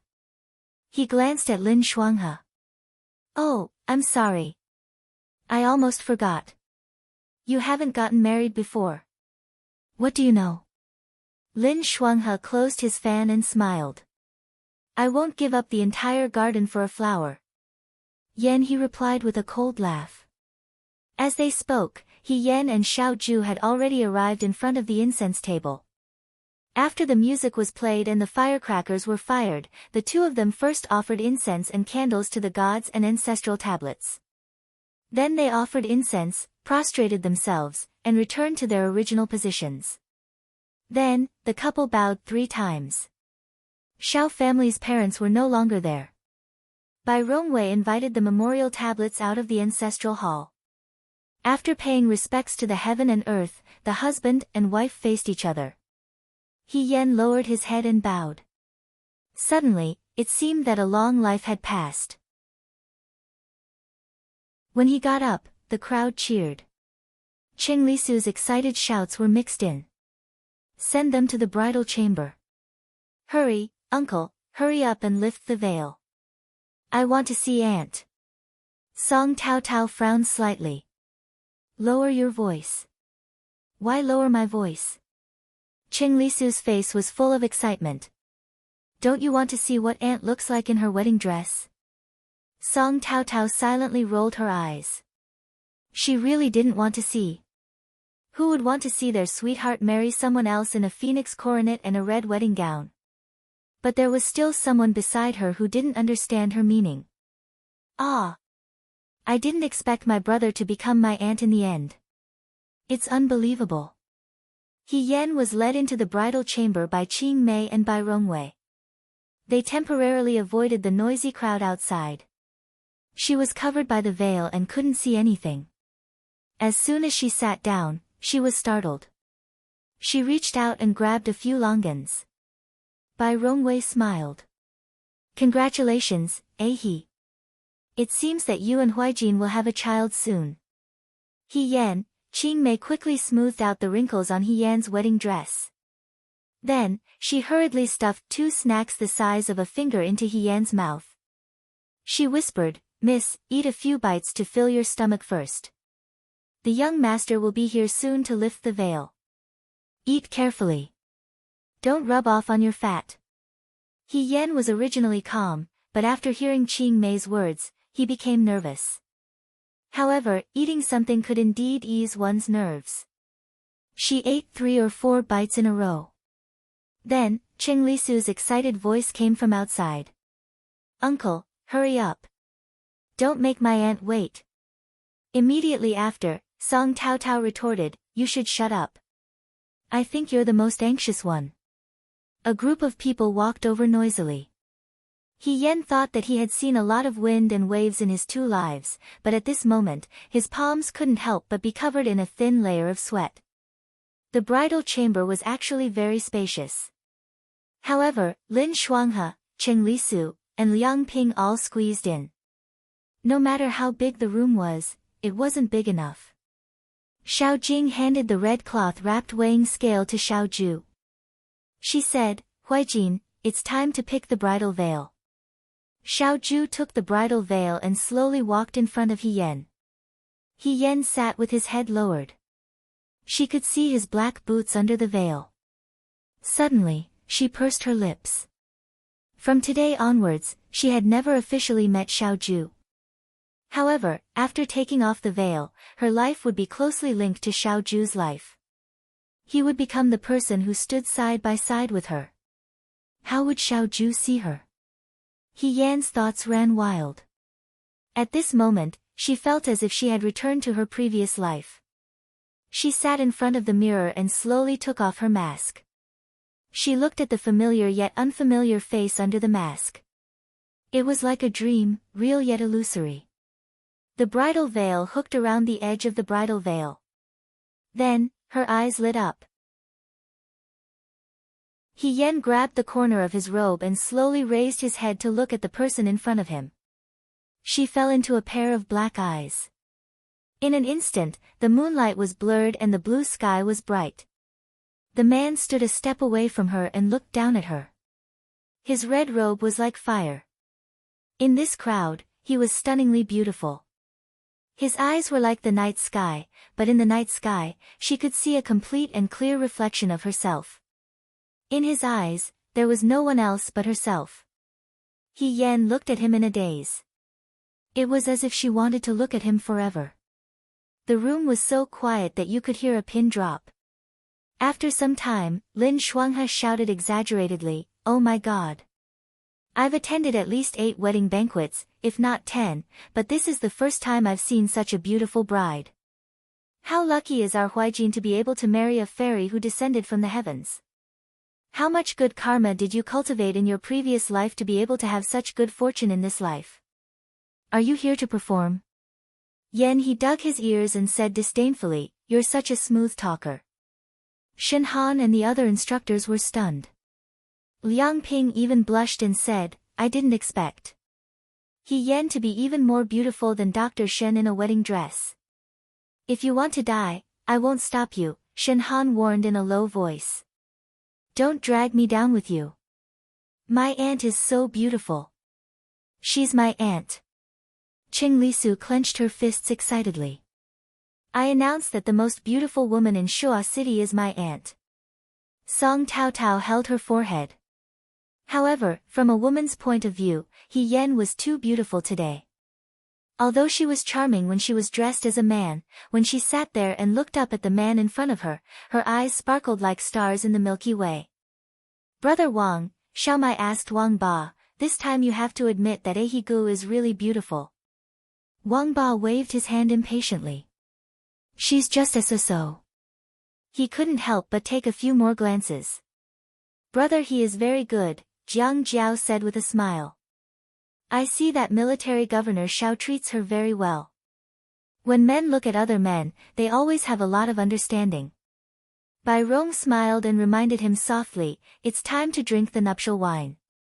He Yan came back to his senses and stood up with Qing Mei's help. Xiao Ju picked up the pot on the table and divided it into 2 cups. He Yan carefully picked up 1 cup and held his wrist as he lowered his head and drank. Bai Rong smiled and said, after the nuptial wine, husband and wife become one, equal in status, and never leave each other. He Yan let out a sigh of relief. He didn't know why, but he didn't dare to look up at Xiao Ju. After the nuptial wine, the groom had to go to the front of the hall. The group of people crowded around Xiao Ju and left. Only Qing Mei and He Yan were left in the room. He Yan waited until the door closed and sat down on the couch. He patted his chest and said, it's finally over. I was almost nervous to death. Qing Mei asked curiously, Miss, were you nervous just now? This servant saw that Miss was very relaxed. Relaxed my ass, it was all an act. He Yan took off the phoenix coronet on his head. The coronet looked small and cute, but when it was decorated with pearls and jewels, it was very heavy. After holding it up for so long, his neck was a bit sore. Qing Mei helped He Yan put the coronet to the side. Seeing He Yan already unbuttoning the wedding dress, she was shocked and quickly stopped He Yan's hand. Miss, you don't need to take off your clothes. This room is really hot, and there are so many clothes. He Yan said helplessly. In order to avoid the cold, the heater in the room was very strong. Her wedding dress had 3 layers inside and 3 layers outside. It was winter, so her forehead was even sweating. However, Qing Mei was very stubborn. No, miss, you have to listen to this servant. You can't take off your clothes. He Yan and her deadlocked for a while. Finally, he admitted defeat and said, okay, I'll listen to you. She stood up. After sitting in the sedan chair for half a day, her legs were numb. She poured herself a cup of hot tea. While drinking, she looked at the bridal room. As she looked, her expression became strange. When he first returned to Shuajing, He Yan lived with the Xiao family for a period of time. He also went to Xiao Ju's room. Xiao Ju's room looked cold and simple. The color was also very plain. It was either white or black. In this bridal room, other than the sheet character and red paper, the other decorations looked very gaudy. Even the legs of the table were padded with a layer of light pink cloth. He Yan's mouth twitched when he saw this. How did Xiao Ju's taste change so much in such a short time? She didn't care. Moving from Lady He's room to this room was just a change of place. But didn't Xiao Ju feel uncomfortable? Look at the bronze mirror with the lace border, look at the pink curtain with the sachet hanging on it. It was a living room of the Qin dynasty. It was simply crazy. Just as she was thinking, she heard Qing Mei calling her in a small voice, Miss, Miss. He Yan turned around and saw Qing Mei standing by the bed. She had a difficult expression on her face, so he asked, what's wrong? Miss, Madam passed away early. When Miss got married, although there was Miss Qingxiu was still young. A few days ago, Aunt Lu in the alley gave this servant something. Her face was flushed red and she stuttered as if she found it hard to speak. She trembled as she took out something from her bosom. She didn't dare to look at it and stuffed it into He Yan's hand. Aunt Lu said that when Miss got married, her mother would give her this. So this servant took it back. He Yan looked down and saw a palm-sized booklet in her hand. She looked at Qing Mei suspiciously. When she opened it, she saw Qing Mei turn around in a panic. He Yan glanced at it. Isn't this a picture of spring? Miss. Qing Mei's eyes widened and she forgot to be shy. How can you say it out loud? Then how can I say it out loud? He Yan asked her, have you seen it? If you haven't, why are you so nervous? This servant only took a glance. Qing Mei was so anxious that she was about to cry. No, miss, this isn't for this servant to see. This is for you. When Qing Mei gave He Yan this booklet, she was very conflicted. After all, she was an unmarried girl and she didn't know how to give He Yan something like this. Who knew that He Yan would be so magnanimous and casually flip through the booklet? He even commented, Aunt Lu is too stingy. Isn't this booklet from 3 to 5 years ago? The style is so old-fashioned. Since she wanted to give a wedding gift, why didn't she give something more recent? TSK, TSK, TSK, it's not as good as the one I used to read. Miss. Qing Mei looked at her in disbelief. The one you used to read? When did you read it? Where did you read it? He Yan remembered that in this servant's heart, she was probably still the same old lady so he said perfunctorily, I'm just talking nonsense. Forget about it. She turned and left, but Qing Mei followed her like a tail. Miss, please tell me clearly. When did you read it? I don't remember. After a long time, the sky gradually darkened. He Yan finished all the exquisite snacks on the table and heard some noise from outside. She quickly sat up straight and pretended to be dignified and polite. Qing Mei went to open the door. As soon as she opened the door, she saw Lin Shuanghe supporting Xiao Ju as they walked in. Qing Mei was startled. Is young master drunk? He Yan heard this and stood up. Lin Shuanghe supported Xiao Ju to the side of the bed and smiled at He Yan. He Mimi. Sister-in-law, Huijin drank too much today. I helped him back. Why did he drink so much? Qing Mei complained, how can this? She swallowed the words that were about to come out of her mouth and looked at her young lady with hidden bitterness. After staying with He Yan for a long time, she also learned to speak without thinking.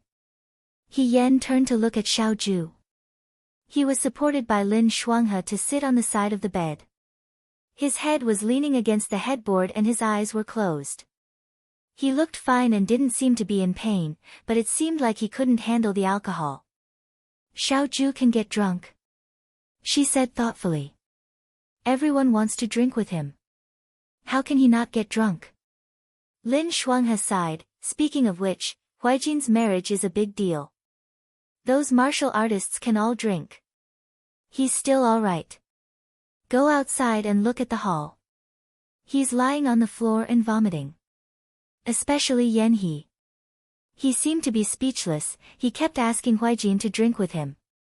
Isn't it because he wants to see who can drink more? Why is his desire to win so strong? Yan He won. How can that be? Lin Shuanghe smiled. He was carried back. Yan, anyway, I've sent him back. Lin Shuanghe waved his fan. I'll retire after I've succeeded. He Mimi, remember to take good care of Huijin. He smiled. Good nights are short. Don't waste them. Yan, wait. Before she could finish, Lin Shuanghe had already walked away. Miss. Qing Mei said softly, then this servant will also leave. Why are you leaving? Yan shouted, give me a hand.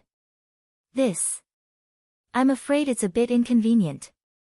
Qing Mei looked as if she was facing a great enemy.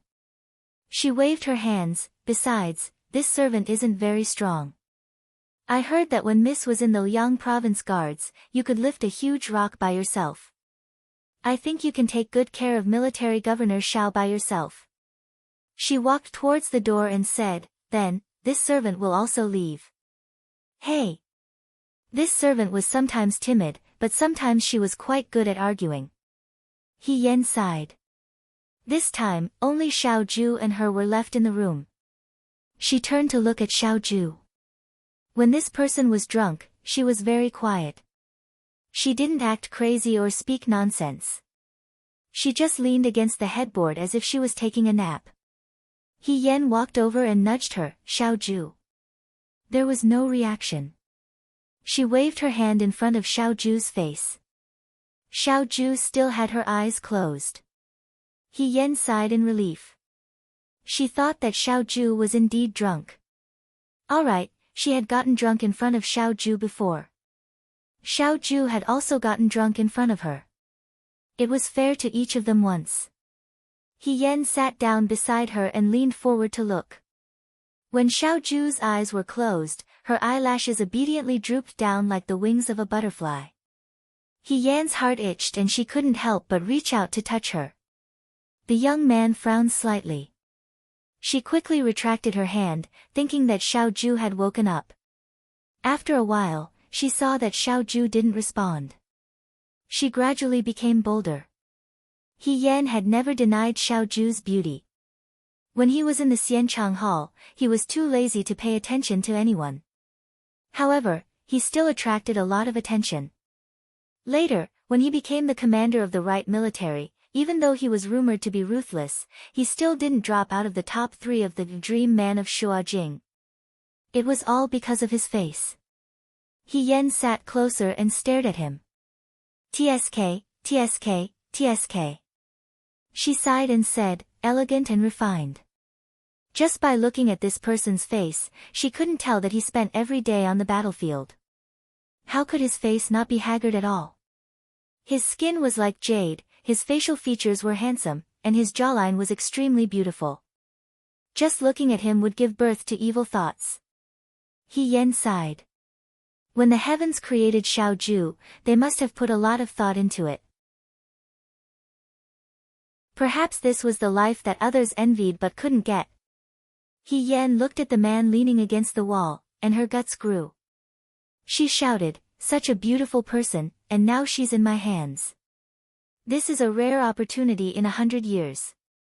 If I don't do whatever I want, I'll be sorry for myself. As she spoke, she undid Xiao Zhu's buttons. There were many layers of wedding clothes, and the room was stuffy. She also saw that Xiao Zhu's face was slightly red, and thought that it was because of the heat. Out of kindness, she planned to help take off Xiao Zhu's outer clothes and put him on the bed so that they could rest early today. She didn't expect the buttons to be so complicated. She lowered her head and unbuttoned one. Just as she was about to unbutton the second one, her hand was suddenly grabbed. He Yan looked up in surprise and met a pair of deep black eyes. His voice was faint and seemed to be teasing her. Then, how do you plan to do whatever you want to me? This person's eyes were clear and sober. He Yan cried out, you're not drunk. Xiao Zhu curled her lips. A little. Like hell I'll believe you. He Yan thought in his heart. He was clearly awake from the beginning to the end. Fortunately, he didn't do anything more excessive just now. He Yan smiled and said, then it's good that you're awake, tell me. He Yan didn't plan to let He Yan off. He was still holding onto the hand that was on Xiao Zhu's chest. He stared at He Yan with a faint smile. How do you want to do whatever you want? He Yan tried to break free from his hand but couldn't. She was inexplicably flustered and stuttered, I saw that you were wearing too much and the room was too hot, so I helped you undo 2 buttons, you're lying. Xiao Zhu raised her eyebrows and stared at her. I think you're trying to take advantage of me. He Yan was speechless. That can't be. How can unbuttoning be taken advantage of? The hand that was placed on Xiao Zhu's chest felt as if it was touching a piece of soldering iron. Xiao Zhu was the first to burn. He Yan was dizzy and said, no, no, no, how can this be called taking advantage of others? What haven't I seen before? I've even seen the red mole on your waist. As soon as she said this, Xiao Zhu's body stiffened. After a while, he said faintly, you're quite magnanimous. He Yan regained her senses and scolded herself in her heart. Half of her body was on Xiao Zhu's body. Her hand was being held by him and she was touching his collar. She looked like a female hooligan who wanted to take him by force. However, Xiao Zhu didn't let go. She could only remain frozen like this. Xiao Zhu, let go of me first. Let's talk things over. She held back for a while and finally managed to say this. Xiao Zhu glanced at her and suddenly let go. He Yan heaved a huge sigh of relief. She thought to herself, is this heater a sun in the room? Why is it so hot that she's panicking and short of breath? Xiaoju's gaze fell on a corner of a book that was peeking out from under the blanket. She was startled and reached out to take it. What's this? He Yan looked up and saw what she was doing. Her expression changed immediately. Wait! Her words were useless. Xiaoju was already in her hands. He Yan instinctively pounced on her and tried to snatch it away. That was the booklet that Qing Mei had given to her. He Yan didn't have time to keep it properly when Lin Shuanghe came in. She casually stuffed it under the blanket. She didn't expect that Xiaoju would see it. He Yan still remembered clearly how Xiaoju's face darkened when he saw her looking at the erotic pictures in Jiang City. It was such a joyous occasion. She didn't want to make this young master angry again. He Yan reached out to grab it, but was blocked by Xiaoju's arm. She reached out again, but her hand was dodged again. Dodging and dodging, one advancing and one retreating, Xiaoju's hands were long and held the booklet to prevent He Yan from touching it. He Yan had no choice but to jump up and pounce. She was caught off guard and tripped over the edge of the bed, falling straight down. Seeing this, Xiaoju pulled her forward and the two fell straight down. The bed made an earth-shattering sound. He Yan turned her head to look. Fortunately, it didn't collapse. It was very sturdy. She looked at the booklet that she had grabbed and let out a sigh of relief. The next moment, she heard a commotion outside. It was Qing Li Su's voice. Wow! What a big commotion! My uncle is really amazing. Then, she heard Qi Wu's voice. Who let young Master Qing in? Hurry up and take him out. I don't want to. I want to stay a little longer. Let me go. It seemed that someone had taken Qing Li Su away. Outside the door, silence gradually returned. He Yan was stunned for a moment. When she came back to her senses, she was lying on Xiaoju's body. She was still holding the booklet tightly in her hand. Her head was pressed against Xiaoju's chest. She could feel his chest vibrating slightly. It seemed like he was laughing. He was laughing. He Yan suddenly propped up half of her body and looked at Xiaoju. He looked up and lazily said, General, he is amazing. That's natural. He Yan was a little dazed. I'm no longer the last place in the Xianchang gymnasium. Yes. In his deep black eyes, there seemed to be a faint smile. He put his hands behind his head. General, he is a hero among women. You are invincible. I admit defeat. Your words are not sincere. He Yan pretended to be fierce. Since I won, shouldn't I be rewarded? Xiaoju raised her voice slightly. What reward do you want? He Yan was thinking. Suddenly, she felt the world spin. She and Xiaoju had switched positions. She was at the bottom and Xiaoju was at the top. This person's eyes were like a beautiful dream in the window. The strong scent of wine and the scent of moon qilin mixed together. It was intoxicating. How about this reward? Her belt was slowly taken out. He Yan's nervous voice trembled. Her fingers touched the trophy that she had just snatched. She asked, Xiaoju, do you want to take a look first? No need. Someone chuckled. The curtain slid down and covered the beautiful night in the tent. General, he may not know, but men are self-taught when it comes to these things. The moon is silver, the stars are like rain, the red candle tears end, and the spring wind blows.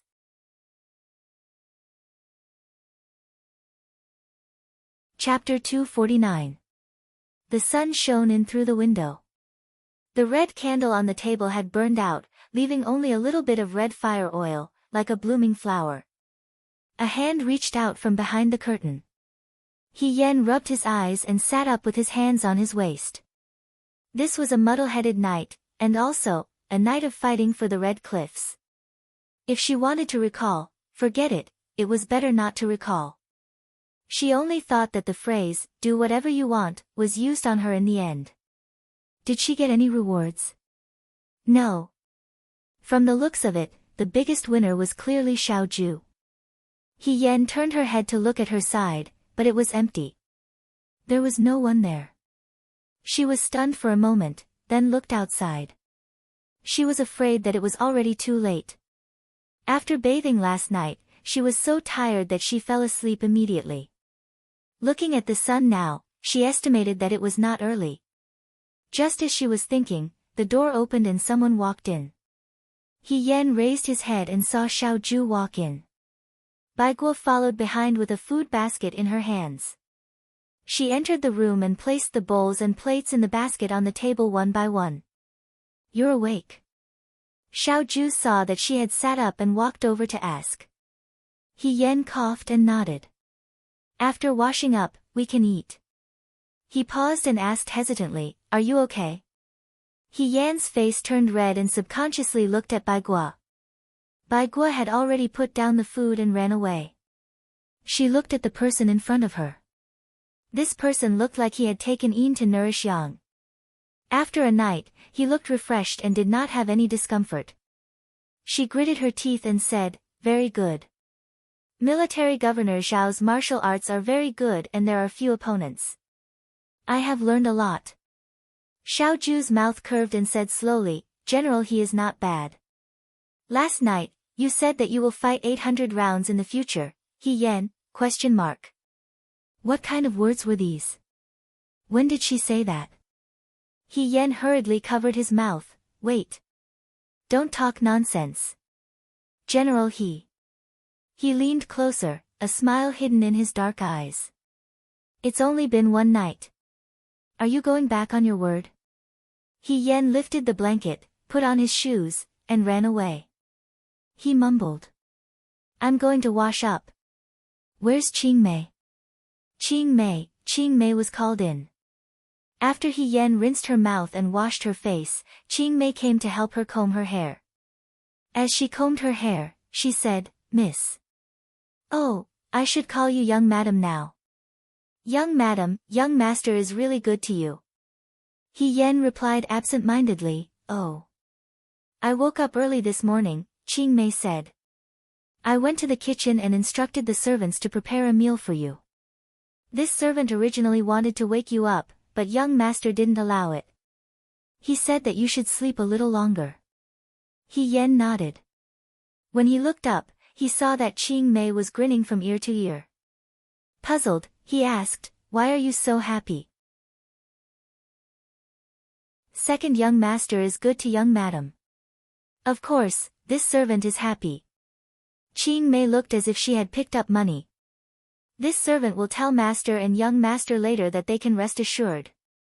He Yan, after she washed up, she changed into a begonia red dress with narrow sleeves. Qing Mei combed her hair neatly. When she combed her hair into a bun, it didn't make her look old. Instead, it made her look cleaner and fresher. He Yan tied the snake-patterned black jade pendant that Xiaoju had given to her around her waist. Then, she walked into the small hall. The table was already filled with the food that Bai Guo had brought over. When the two of them were eating, they didn't like others to wait on them. Thus, Qing Mei left. He Yan sat at the table and gave Xiaoju a pair of chopsticks. He sighed and said, "Xiaoju, your family's breakfast is a little too sumptuous." It was all her favorite food, even though she wasn't a picky eater. Xiaoju's mouth twitched. "You're bought over with just one meal. Then you don't understand." He Yan said with conviction. "Us ordinary people don't care about pretentiousness. When you get married, what you wear and what you eat is very important." He laughed. "You're easy to feed." He Yan grabbed a plum blossom bun and smiled at her as he ate. Suddenly, he thought of something and his expression changed. "Oh no, aren't we supposed to serve tea to eldest brother and sister-in-law this morning?" Originally, it was the bride's turn to serve tea to her parents-in-law. However, Xiao Zhongwu and his wife were no longer alive. Logically, they should serve tea to Xiao Jing and Bai Rongwei. "It's okay. I've already told them that we'll go after eating. Eh? He Yan looked at her. Isn't this against the rules? What rules? This person said casually. Xiao family doesn't have any rules. You can do whatever you want. He Yan was startled. Not to mention when she was in the He family, when she married into the Su family, before she went blind, she had to follow the rules every morning and night. Because she was a woman for a short time and then spent many years in the army, there were many rules that she wasn't clear about. She often made a fool of herself. At that time, whenever she thought of the word rules, she would have a headache. Now, someone was telling her to do whatever she wanted. She sneaked a glance at the person opposite her. Xiaoju noticed her gaze and asked, "What's wrong?" "Xiaoju," He Yan said seriously, "in the Shuo capital, you're the first husband. You're really considerate of everything." Xiaoju's lips curled up. She said calmly, "Of course. After all, your husband fell in love with you at first sight during the Lantern Festival. The next day, he came to propose marriage. If you didn't agree to marry him, he would jump into the river and kill himself." He Yan. He continued to say casually, "Our general He's skills in commanding troops have reached perfection. She's also very good at controlling her husband." He Yan thought that it sounded familiar. Only then did he remember that she had casually spouted nonsense to Ling Xiao and the other girls when they were in Jiang. She didn't expect Xiaoju to remember it. At that time, she was talking nonsense. She didn't expect that Xiaoju would really become her husband. But now, it sounded a little shameless. He Yan picked up the sweet syrup and pretended to take a sip. She changed the topic, that Xiao family really doesn't have rules. You can do whatever you want. Xiaoju glanced at her, "You can't cheat. You can't meet a man at night." "He Yan," she asked fearlessly, "then what will happen if I break these two rules?" Xiaoju narrowed her eyes and said calmly, "Break her legs and lock her up." He Yan, after a while, she said, "Xiaoju, you're so fierce." She looked at her with a warning look, "That's right." After breakfast, He Yan and Xiaoju went to serve tea. He Yan had lived in the Xiao mansion for a while, so he wasn't unfamiliar with Xiao Jing and his wife. After drinking the tea, Bai Rongwei took out a small box and handed it to He Yan. She smiled and said, "This was prepared by me and his brother before Huijin got married. Today, we can finally give it away." He Yan smiled and thanked her. Bai Rongwei looked at the two of them again. The more she looked at them, the happier she felt. After Xiaoju was betrothed by Emperor Wenxian, Bai Rongwei heard a lot of people talking behind her back about how the second son of the Xiao family married a vulgar martial artist. Bai Rongwei was unhappy when she heard this. Later, when there were invitations, she would say that she wasn't feeling well and wouldn't go. Now that the two of them were walking together, they looked like a pair of jade. Moreover, who said that women should be gentle and polite? She saw that He Yan was lively and Xiaoju's expression had become more lively these days. He Yan talked for a while until Xiao Jing told her that it was time to rest. After Bai Rongwei became pregnant, Xiao Jing didn't dare to be careless.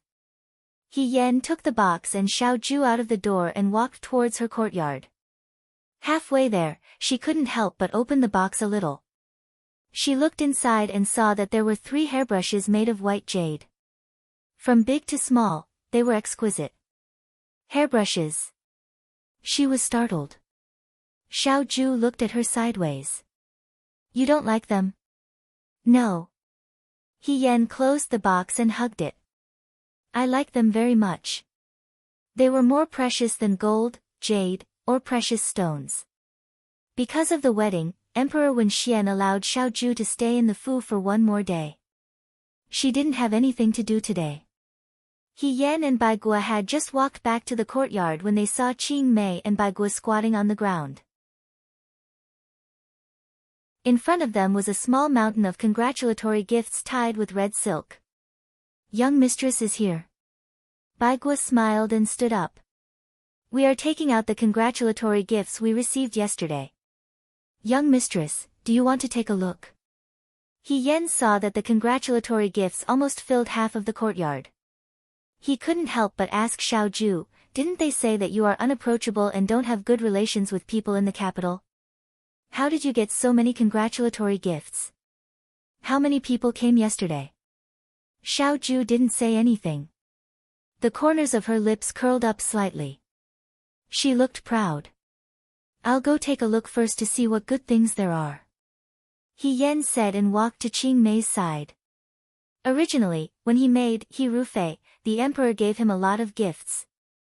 However, he didn't get to enjoy them before they were carried to the He family's storeroom. After that, he made Lady He. His family was poor.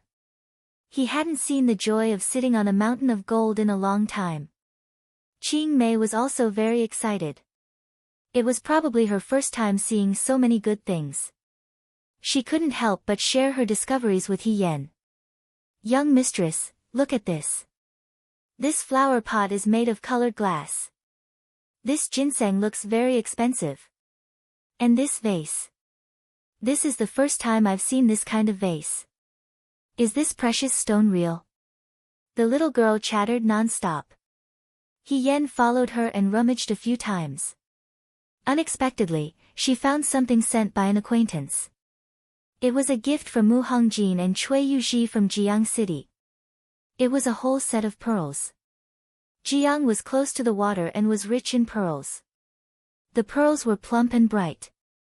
As soon as the box was opened, it almost dazzled people's eyes.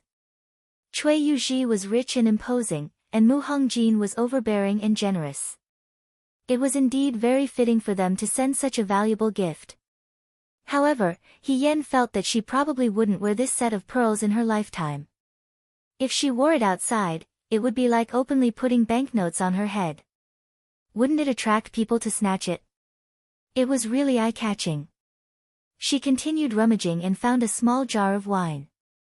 It was a gift from Jinling City's Hua Yuxian and Kai Lian.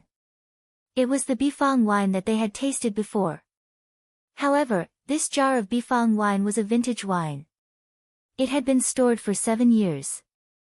If it wasn't for Xiao Ju and He Yan's great joy, Hua Yuxian wouldn't have been willing to take it out. He Yan put this small jar of Bifang wine beside him. He heard Qing Mei say, "Young mistress, look at this." He Yan turned to look and was stunned for a moment. This was an extremely long embroidery. The whole embroidery was about half a person's height.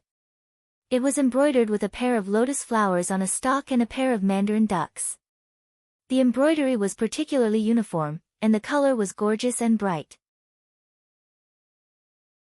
It was definitely not an easy task to embroider such an embroidery. Even if many embroiderers worked day and night, it would take them more than a month to barely complete it. There was a letter beside the embroidery scroll. He Yen opened the letter. It turned out that this embroidery was sent from the Rundu. The embroiderers who embroidered this pair of mandarin ducks were the women who were captured by He Yen from Li Kuang's subordinates. The Rundu had just fought a war not long ago, and the city was desolate. It was the Rundu's county magistrate, Zhao Shiming, who found silk thread and asked those women to sew this embroidery as a wedding gift for Xiao Ju and He Yen. It seemed that those women were living a good life. He Yen was also happy for them. He kept the letter and asked Qing Mei to move the embroidery she had specially picked into his room. Then, he stood up and walked to Xiao Ju's side. Xiao Ju waited for him to come closer and raised her eyebrows slightly. "Are you satisfied?" He Yen shook his head. "What's not satisfied?" "Military Governor Xiao, everyone gives a wedding gift. Why don't you give me one?" He Yen said deliberately. She was just joking, but Xiao Ju said calmly, "How do you know that I don't have a wedding gift?" He Yen was stunned for a moment and asked tentatively, "Don't tell me you really prepared a wedding gift?" Xiao Ju crossed her arms and looked at him. He Yen was stunned. "Didn't you already give me a betrothal gift? You even gave me your family heirloom, black jade. If that's not enough, what else do you want to give me?" Her heart was a little flustered. Could it be that in this lifetime, this title of femme fatale was really going to be worn on her head and couldn't be removed? God, she didn't do anything. Xiaoju pursed her lips and walked to the other side. He Yan hurriedly followed. Xiaoju, what exactly do you want to give me? As they walked, something suddenly blocked their path. He Yan looked down and saw a yellow dog biting the flower bead on her shoe. Mao. He Yan had temporarily entrusted Mao, who had escaped, to Xiaoju after investigating the He residence the night before. He didn't expect that Mao, who had only stayed in the Xiao family for a short period of time, had already become rounder. The tuft of hair on its head had been tied into a chirp by someone with a red string, which was particularly festive. It was so different from before that He Yan almost didn't recognize it. Mao saw He Yan looking down at him and barked at her excitedly. Unfortunately, there was no sound. He pounced on the courtyard and rolled around, biting his tail as he turned around. He Yan was speechless for a moment. This dog really didn't treat him as an outsider. He had gotten used to it so quickly. However, it was clear that he was very satisfied with his life here. He thought that it wouldn't be long before he could be comparable to the pig named Tang Yuan. I've found the new house where your father and brother are living. Xiaoju's voice came from beside him. He Yan turned around. Didn't Lin Shuanghe say that it would take a few more days? He's very busy, how could he have time to help you? Xiaoju said calmly, I've already asked someone to help move. They should be able to move in 2 days. So fast. Where is it? It's 1 street away from the Xiao family. He Yan grabbed her sleeve. Wait, you said 1 street away from the Xiao family? Xiaoju looked down at her. You don't like it? It's not that I don't like it, it's just. He Yan's mind was in a mess. It's close to the Xiao family. You can go back any time in the future. If Dad and Yunxing want to visit you, it's also very convenient. Xiaoju frowned. You don't seem to be satisfied. He Yan looked at her and did not say anything. A married girl would be gossiped about if she went back to her mother's house every few days. In her previous life, when she married into the Su family, from the time she was married until she drowned, she had only returned once to visit her parents. However, she didn't have any reason to go back in her previous life. He Yan did not expect that Xiaoju would buy the house directly opposite the Xiao family. If this were to spread, he didn't know what people would say about him. For example, those gossiping idlers might push all the blame onto He Yan. The title of a bride who didn't know the rules and betrayed the orthodoxy would most likely fall on her. However, He Yan wasn't angry at all. He was even happy. If you don't like it, I like it very much. She said crisply. You don't seem to think so. Xiaoju looked at her suspiciously. He Yan grabbed his sleeve and held his arm. Xiaoju, I'm so touched. You've taken care of my father, my brother, and even my dog so well. Could it be that God saw how miserable I was in my previous life and sent you to me in this life? Xiaoju was speechless for a while. Then, she said, so taking care of your dog will make you feel touched. You can't say that. He Yan looked at Mao who was playing in the yard. Her heart was filled with emotions. But I didn't expect you to be such a nice person. There were many rumors in the world that could not be trusted. The so-called heartless, cruel, and merciless were all false rumors. In her previous life, she was a careful wife. Others told her that she had to be filial to her daughter, virtuous as a wife, and a mother. She had to be quiet and chaste. She had to be disciplined. She had to be shameless. She had to be gentle. She had to be tolerant. She had to be respectful. She had to be virtuous. She didn't know who was the first person to put these shackles on a woman. But it seemed that these virtues had been passed down for thousands of years. Everyone took it for granted. Everyone was like this. But Xiaoju had broken these shackles from the beginning. She didn't know that being a wife could be like this. She was free and carefree. Xiao Ju's posture was tall and straight. Hearing this, his other hand pulled down He Yan's hand that was holding his and then covered it with his own palm. The moment their fingers interlocked, it was as if a small snowflake had landed on his heart. It flew past quickly, leaving behind a slight itch. "You don't have to be touched," he said calmly. "After all, when you are unhappy, your husband will use his skills to make you happy. He Yan, he can't accept anyone else. He only loves you." He Yan, this time, she was sure that Xiao Ju was indeed the number one in the Xianchang mansion. She had only said it once in Jiang. She had forgotten it herself. But Xiao Ju still remembered it word for word. She held Xiao Ju's hand. It was as if she wanted to hold his hand until the end of time. She smiled and replied, "That can't be helped. A strong woman is afraid of a persistent man."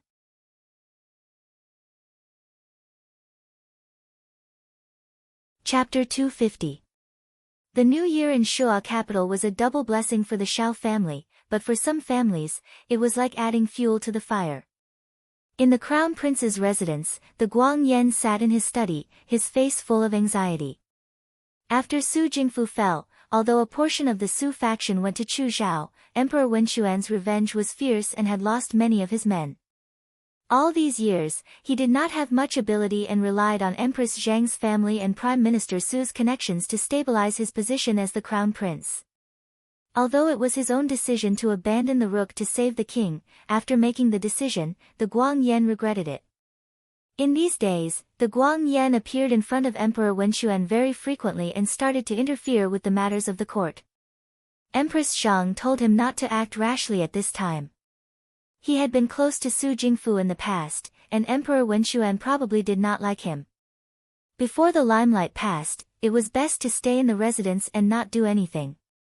The Guang Yan agreed, but he was even more anxious inside.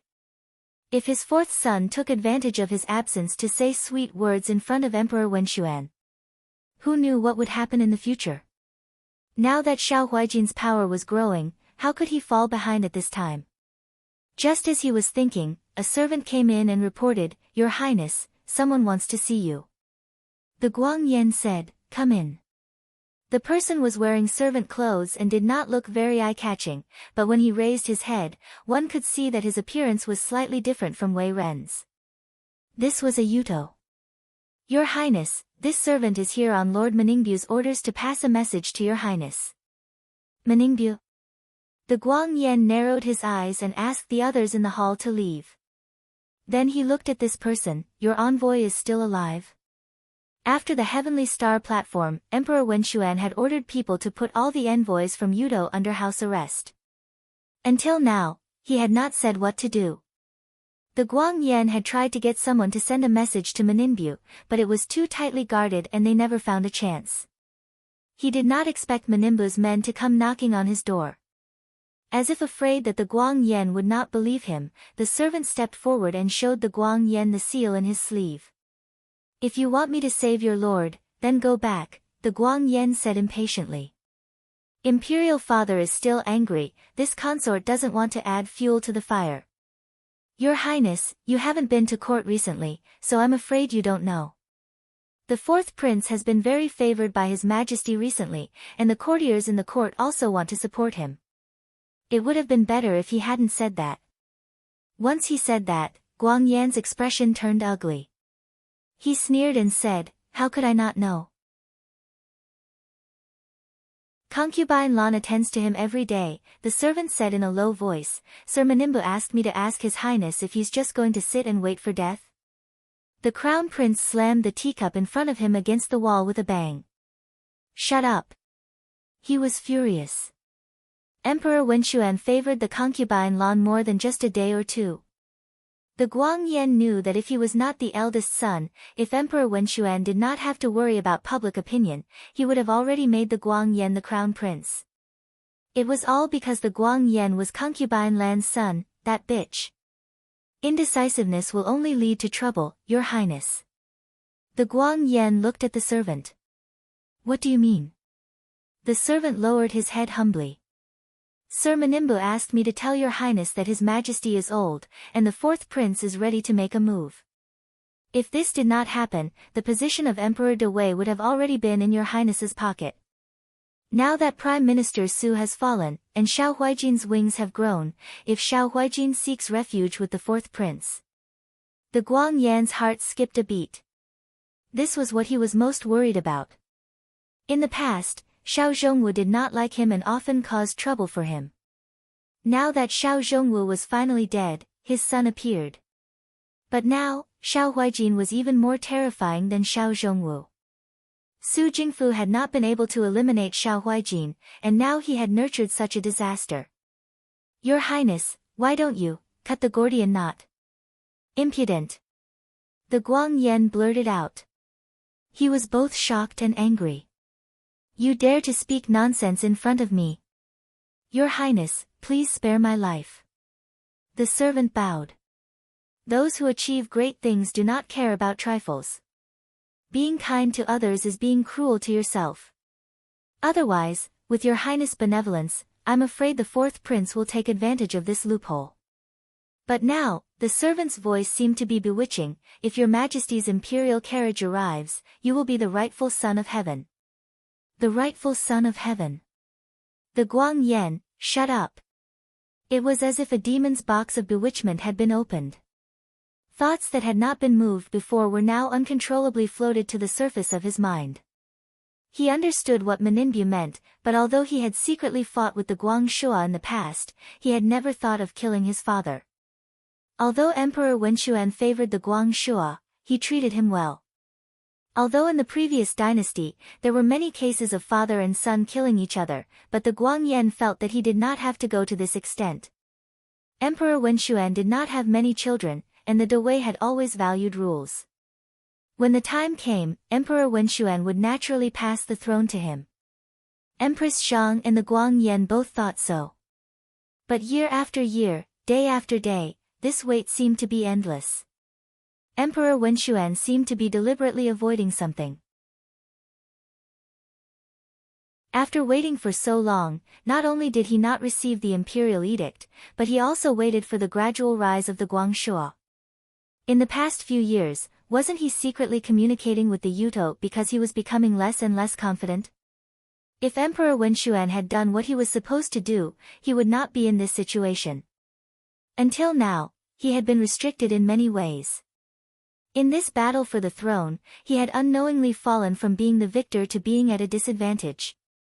If he allowed the Guang Shua to continue like this, his heart was fiercely stirred by evil thoughts.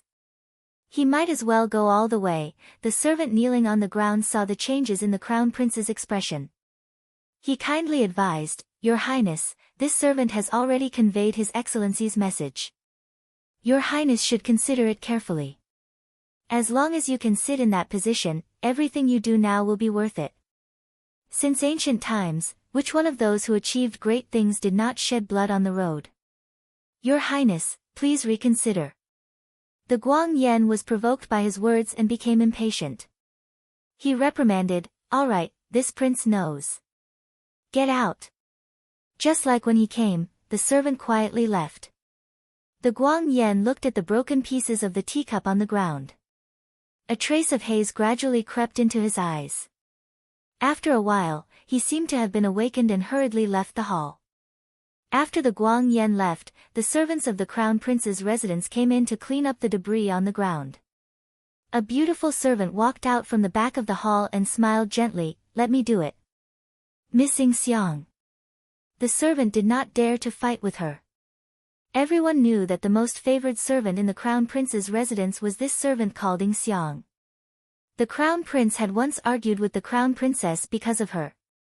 However, Xiang had a gentle personality and never gave the servants any face. She got along well with the other servants. Xiang half knelt and gently picked up the broken pieces on the ground. Her expression was as gentle as ever. Her long eyelashes drooped down to hide the strange emotions in her eyes. Meningbu's people actually instigated the Crown Prince to kill the emperor? At this juncture, it was not a good time. The Chu residence at night was excessively quiet. Ever since Prime Minister Su fell from power, the three legitimate sons of the Chu family who were originally afraid of Chu Zhao gradually became arrogant. Chu Zhao did not have Su Jingfu's support. Even though he was still an official in the court, who knew how long that would last? Perhaps one day Emperor Wen Xian would blame Chu Zhao for his resentment towards Su Jingfu. No one could say for sure. Madame Chu would occasionally mock and ridicule Chu Zhao when she saw him. As for Chu Linfeng, he almost did not see Chu Zhao anymore. He was a completely different person from the warm concern he had for Chu Zhao before the incident. Chu Zhao himself was not affected by these things. He continued to do what he was supposed to do every day. The wound on his chest had not fully healed yet. As he was recuperating in the residence, he rarely saw his colleagues. He very cleverly avoided this critical time. His trusted aide walked in and took out a letter from his pocket. "Fourth young master, there is news from Miss Xing Xiang again." Chu Zhao took the letter and opened it. He was fine at first, but after reading the letter, his expression changed slightly.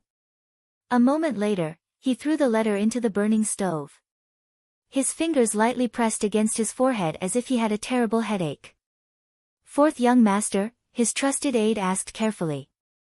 Chu Zhao waved his hand and did not say a word. He really did not expect the Guang Yan to be so anxious. He also did not expect Ma Ningbu to not forget to sow discord at this juncture. If the Guang Yan had a bit of intelligence, they would not be led by the nose by Yuto. Unfortunately, in these years, just like how Emperor Wen Xian relied on Su Jingfu, the Guang Yan had long been used to letting Su Jingfu take care of everything. Once Su Jingfu fell, he had no idea what to do. "Fourth young master," the trusted aide looked at his expression and thought for a long time. He finally could not help but say, "Fourth young master is very talented." Now that the Prime Minister is no longer here, the Crown Prince is impulsive and reckless. Fourth Prince knows how to conceal his strength and bide his time. The situation in the imperial court is different from the past. A fine bird chooses a tree to nest in. The Crown Prince is incompetent. Why not follow Fourth Prince? These words were disgraceful, but Chu Zhao had always treated his subordinates well. Therefore, his subordinates were always more daring than other trusted aides. Hearing this, Chu Zhao released his hand and looked at the oil lamp on the table. The flame in the oil lamp was slightly swayed by the cold wind that came in through the window. He said, "If Xiao Huaijin was not here, of course I could. But now, even if it was for Xiao Huaijin's sake, Fourth Prince would not use me." Even if the remaining remnants of Su Jingfu went to defect, it did not seem to be as important as Xiao Ju. At this juncture, the Guang Yan needed Xiao Huaijin's strength. Because Xiao Zhongwu and Su Jingfu were mortal enemies, the Guang Yan would not give up on Xiao Huaijin and choose him. "But if we continue on this path to the end," "It's not that I want to continue on this path to the end," Chu Zhao interrupted him. "It's that there has never been a second path for me to take." Perhaps this was destined many years ago, when he first met Su Jingfu and knelt under Su Jingfu's tutelage. "Then fourth young master, what should we do now?" "I need to go to the Crown Prince's residence." A trace of worry flashed through his brows. Although it seemed that Maninbu's words might have caused the Crown Prince to have other thoughts, his words might not be of any use. But since they were already on the same boat, if something happened to the Crown Prince, he would not be safe either. He could only do his best. In Cunning Palace, Empress Zhang sat quietly on a soft couch, her eyes closed as she listened to the zither player play. The sound of the zither was clear and peaceful, able to soothe the impatience in people's hearts. Ever since Su Jingfu's accident, she often had insomnia at night, and the amount of time she could sleep each day was very little. Once she closed her eyes, her eyelids would often twitch violently, as if indicating that something was about to happen. Emperor Wenxuan's health was getting worse and worse, and he did not attend court every few days. Lin Qingtan had checked on him several times, and only said that he would be fine after taking good care of his body. But in Empress Zhang's heart, she felt that this was not the case. She was also somewhat anxious. Prime Minister Su's fall was something that no one had expected. Although everyone knew that there would be a battle between Su Jingfu and Xiao Zhu. But no one expected that Xiao Zhu would use troops on the border battlefield, and use magic in the court. Evidence after evidence nailed the opponent to death on the board. Empress Zhang was not sure whether Su Jingfu's incident would implicate the Guangyan. Sometimes, Empress Zhang felt that she could see through her husband, Emperor Wenxuan, but sometimes, she felt that she did not know him at all. Back then, Emperor Wenxuan was still the crown prince, but he relied on the fact that he was the legitimate son who crawled out of the late empress's womb to obtain the position of crown prince. As the daughter of the prime minister, Empress Zhang had many fantasies about her husband before she married him. But when she became the crown prince's consort, she realized that her husband was just an ordinary man who was obsessed with poetry and singing every day and indulged in pleasure. He had no ambition, no political talent, and no natural domineering aura of the royal family. If his identity was removed, he would be no different from the ordinary men on the street. Empress Zhang was an ambitious woman, but her ambition had always been satisfied too smoothly. Because her husband, who was the emperor, was too mediocre, she did not even have the interest to be jealous in the imperial harem later on. Just like Emperor Wenxuan's ordinary and stable life, as long as her son, Guangyan, ascended the throne in the future, she would be the Empress Dowager, falling from one supreme position to another. Empress Zhang had always thought this way, until concubine Lan appeared. Emperor Wenxuan doted on concubine Lan very much. Originally, Empress Zhang did not care about the emperor's favor. There were countless new beauties entering the palace every year, so it was not worthwhile for her to fuss over each one. But Emperor Wenxuan's love for concubine Lan actually contained a bit of sincerity. This was very annoying, especially when concubine Lan also gave birth to a son. Over the years, Empress Zhang had tried to get rid of concubine Lan and her son, but this seemingly docile and uncompetitive woman was exceptionally cunning, and she avoided disaster every time. Guangyan unexpectedly grew to adulthood safely. If it was not for the tactful Guangyan, who had been avoiding the crown prince, Empress Zhang would not have let it go. As long as the Guangyan's position was not shaken, it was fine to let the mother and son live a little longer. That was what she thought, but this delicate balance was instantly broken after Su Jingfu's death. Empress Zhang smelled a trace of danger. The sound of the zither suddenly cut through a note, and a palace maid came in to report, "Empress, His Highness the Crown Prince is here." Empress Zhang opened her eyes, and Guangyan walked in from outside. "You can all leave." She waved her hand, and the zither player and palace maid retreated. Empress Zhang looked at the approaching Guangyan, and couldn't help but complain, "Didn't I tell you not to enter the palace during this time to avoid causing trouble? You're good, as if you're afraid that it's not chaotic enough. Why did you come to this empress's place?" Imperial Mother, the Guangyan looked at her somewhat anxiously, "If you don't let this son enter the palace, how would this son know that the palace is about to sink into the Guangyan's world?" "What nonsense are you talking about? Who told you?" Empress Zhang sat up slightly, looking nervous. "You don't need to know who told me." The Guangyan asked, "Is Imperial Father's health not good?" "Imperial Mother, did Imperial Father not reveal any information about the Crown Prince to you?" This son heard that Guangyan went to Imperial Father's bedside every day to talk to him, who knows what kind of clever words he uses. He said hatefully, "If he coaxes Imperial Father until he's dizzy, then wouldn't my efforts be in vain?" "Shut up!" Empress Zhang shouted harshly. Looking around and seeing that there were no servants around, she let out a sigh of relief and said angrily, "It's fine if you don't watch your mouth, but you don't know how many pairs of eyes in the palace are watching." "Imperial Mother," the Guangyan said disappointedly, "I think that bitch concubine Lan can't wait to make her move. Why do we still care so much?" When the concubine Lan was mentioned, Empress Zhang's expression became ugly. She had been conceited all her life, boasting that no one in the harem was her match. Even if Emperor Wenxian doted on the concubine Lan, all these years, the concubine Lan still had to behave in front of her with her tail between her legs. But the recent situation had broken her original thinking. That woman wasn't just not fighting, she was scheming for something big.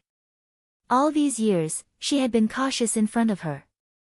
Originally, she was just putting on an act, but when the time came, she showed her true colors. What was laughable was that she had been fooled by her. Seeing the change in Empress Zhang's expression, the Guangyan licked his lips impatiently and suddenly said, "Imperial Mother, I don't want to wait any longer." Empress Zhang came back to her senses, looked at him and asked, "What do you want to do?" "Now that Su Jingfu is dead, Imperial Father must hate me, plus that bitch concubine Lan said something in front of Imperial Father. If this continues, Imperial Father will definitely make the Guangyan the crown prince. I can't let this happen." "You want to, as long as Imperial Father is gone now," the Guangyan's eyes flashed with a trace of madness, "the throne should be mine." Empress Zhang subconsciously covered his mouth. "Do you know what you are saying?" "Of course I know." The Guangyan said in a low voice, "Imperial Mother, think about it, if Guangyan becomes the emperor, what will happen to me?" "Imperial Mother, what will happen to you?" "If Imperial Father really cared about me, he would have passed the throne to me long ago. Since he is heartless to me, don't blame me for being heartless. At worst, when I become the emperor in the future, I will burn a few more incense sticks for him every year." Empress Zhang was shocked and angry, but before she could say anything, the Guangyan's legs went soft, and he knelt in front of her and begged, "Imperial Mother, please save this son, help this son to achieve great things." Her expression was uncertain, and she didn't say anything for a while. After a long time, she sighed and said, "Let me think about it." But from her eyes, it was obvious that she had compromised.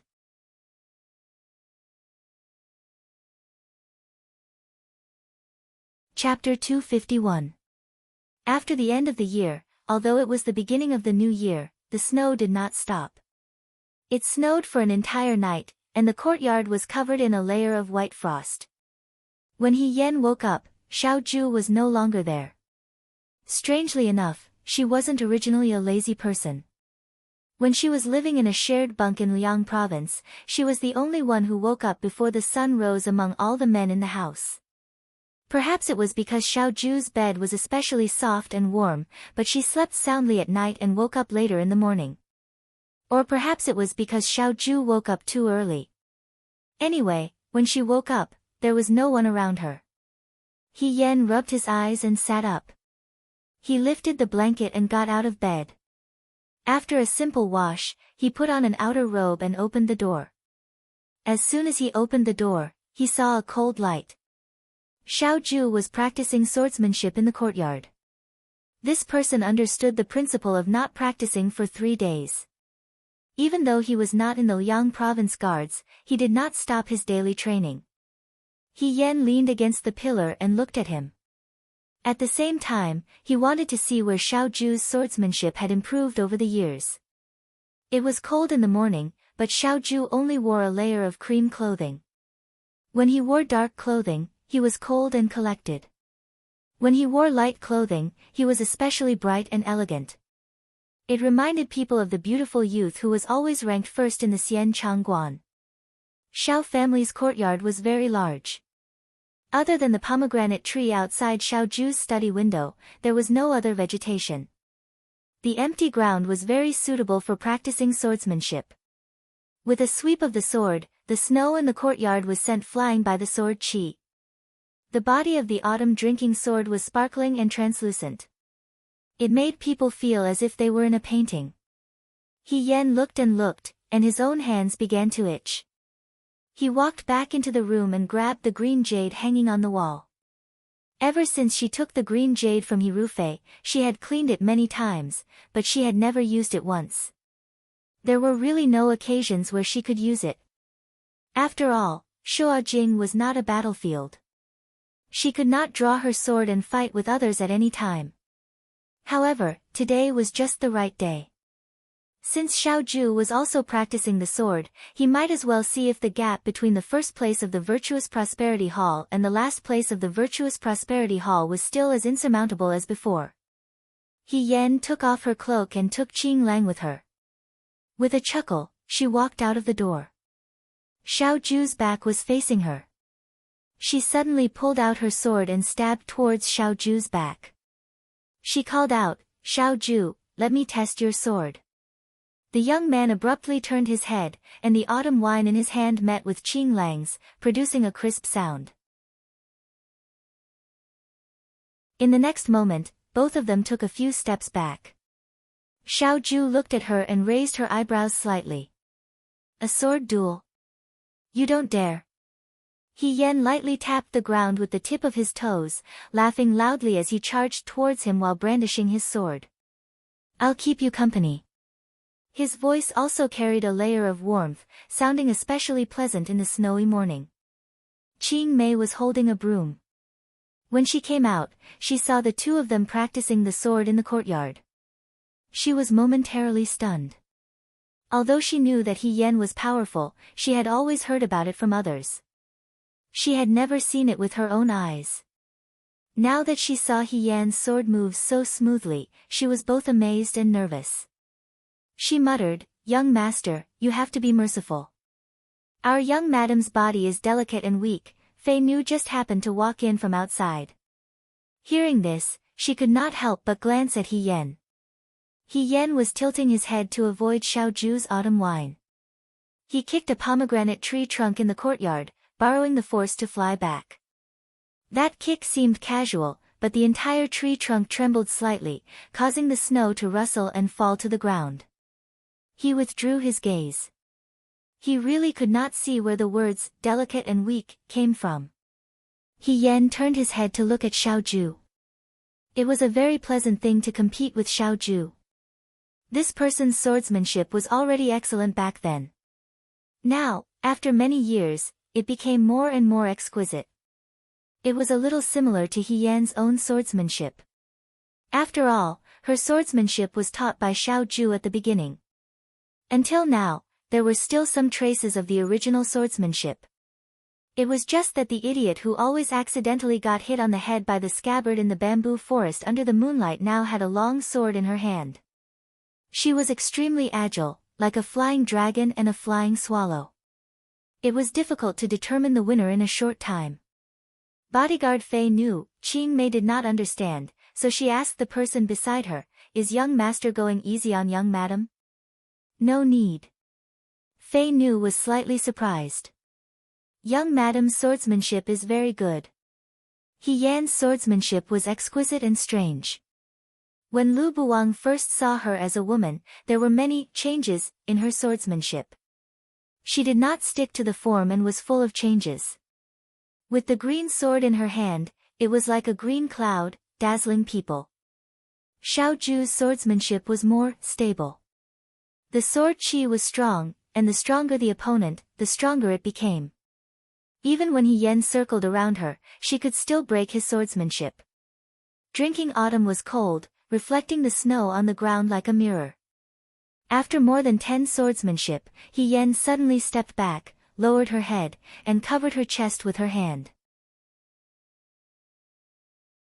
Seeing this, Xiao Ju paused, immediately put away her long sword, and stepped forward to support her. "What's wrong?"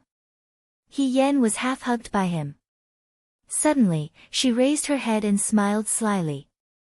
Xiao Ju was stunned. The next moment, she slapped her palm. Xiao Ju reached out to block it, but she was still pushed back a few steps. A wise man should be cut down by his emotions. Using a beauty as the basis for a matter, losing one's will and weakening one's body can turn defeat into victory. The girl held a long sword and said proudly, "Military Governor Xiao is not good enough. You can't even see through the beauty trap." "Beauty trap?" he asked slowly. After a moment, he chuckled and counterattacked with his sword. He Yan raised her sword to block it. The two of them fought for dozens of swordsmanship. Xiao Ju restrained He Yan's arm with one hand, and He Yan's hand was restrained from behind. This person even had time to tease her in her ear, "You call yourself a beauty? You are so confident. A warrior can be killed but not humiliated." He Yan suddenly turned around, pulled out her hand, pressed her sword forward, and then turned around to stab with her sword. The young man's eyes moved slightly. He suddenly put his sword behind his back and stood facing the tip of her sword. He Yan was caught off guard. The sword in He Yan's hand was coming at him fiercely. Seeing that the tip of the sword was about to pierce through his chest, He Yan panicked and forcefully pulled back his sword. However, as the sword moved forward, she was also pulled forward by the sword. There was no way to avoid it, and she fell into Xiao Ju's arms. Xiao Ju was forced to hug her tightly. "What are you doing?" He Yan said angrily. Xiao Ju replied calmly, "If one does not harm oneself, the victim will be real." He lowered his head to look at He Yan and smiled. "General, he is not good enough. You can't even see through the beauty trap." "The beauty trap?" He Yan said angrily, "You are the military governor of the right corps. Do you think it is appropriate for you to use the beauty trap? All is fair in war." He Yan said calmly. He Yan sighed. "You are too despicable." The man in front of her looked down at her from above. There was a hint of a smile in his dark eyes. He Yan was stunned. When she saw him slowly leaning over, she immediately closed her eyes nervously. In the next moment, she felt a slight vibration from the chest she was hugging. She opened her eyes and saw Xiao Ju staring at her while holding back his laughter. He stopped a centimeter away from her and raised his eyebrows. "Beauty trap?" He Yan suddenly felt ashamed that she was being scolded for being blinded by her beauty. She turned around and walked away without saying a word. However, Xiao Ju pulled her back and gently kissed her forehead. "General, he is amazing. I admit defeat." Qing Mei was speechless. She quickly turned her head and covered her eyes with her hands. She whispered, "Why did he suddenly?" Qi Wu didn't know when he came over and how long he had been watching. He frowned and said, "How is this a sword duel? This is clearly flirting. Young master is really. How can he treat Yin Qiu like this?" When Qing Mei heard this, she seemed to have just noticed Qi Wu. When she saw Qi Wu, she remembered what He Yan had said to her on New Year's Eve at the He family. She didn't say a word and walked out with her broom. She didn't even look at Qi Wu. Qi Wu was puzzled. He asked Fei Nu, "I didn't provoke her, right? What happened to her?" Fei Nu was speechless. He patted Qi Wu's shoulder, didn't say anything, and left as well. That morning, a guest came to the Crown Prince's residence. When Chu Xiao was welcomed into the palace, Ying Xiang was kneeling on the floor and pouring tea for the Guang Yan. When the Guang Yan saw Chu Xiao, he only glanced at him and said, "What are you doing here?" The Guang Yan didn't dislike Chu Xiao, but he didn't like him either. When Su Jingfu was still alive, it was fine. After Su Jingfu died, the Guang Yan looked at Chu Xiao and all the dislike he had for him came out. However, when it came to what Chu Xiao had done to offend him, it was still fine. After thinking about it, the Guang Yan just didn't like his lowly background and overly handsome appearance. "To share your highness' burden." The Guang Yan smiled and said, "Share my burden." He slowly sat up straight and looked at Chu Xiao. "If you go and kill that idiot Guang Shua now, you will share my burden." The Guang Shua had been staying in the palace recently, and the imperial bodyguards never left his side. The Guang Yan's words were spoken in anger. "Is your highness anxious?" Chu Xiao didn't get angry and asked gently. "Chu Xilan." The crown prince waved his sleeve impatiently. "Su Jingfu is dead, and now it's his turn to teach me how to do things." Chu Xiao said, "This subject only wishes for your highness to be well. Then don't talk nonsense." The crown prince seemed to have expected what he was going to say. He stared at him with a heavy gaze. "Don't forget your identity, Chu Xilan. If something really happens to me, you won't be able to escape. Don't think about escaping unscathed. What you need to do now is to assist me, not drag me down.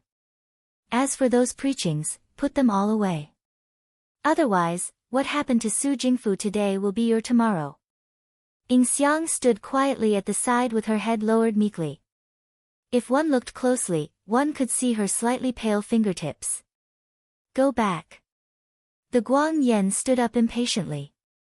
Don't hang around in front of me. It's annoying. After a moment of silence, Chu Xiao's expression didn't change. He stood up with a smile and bowed.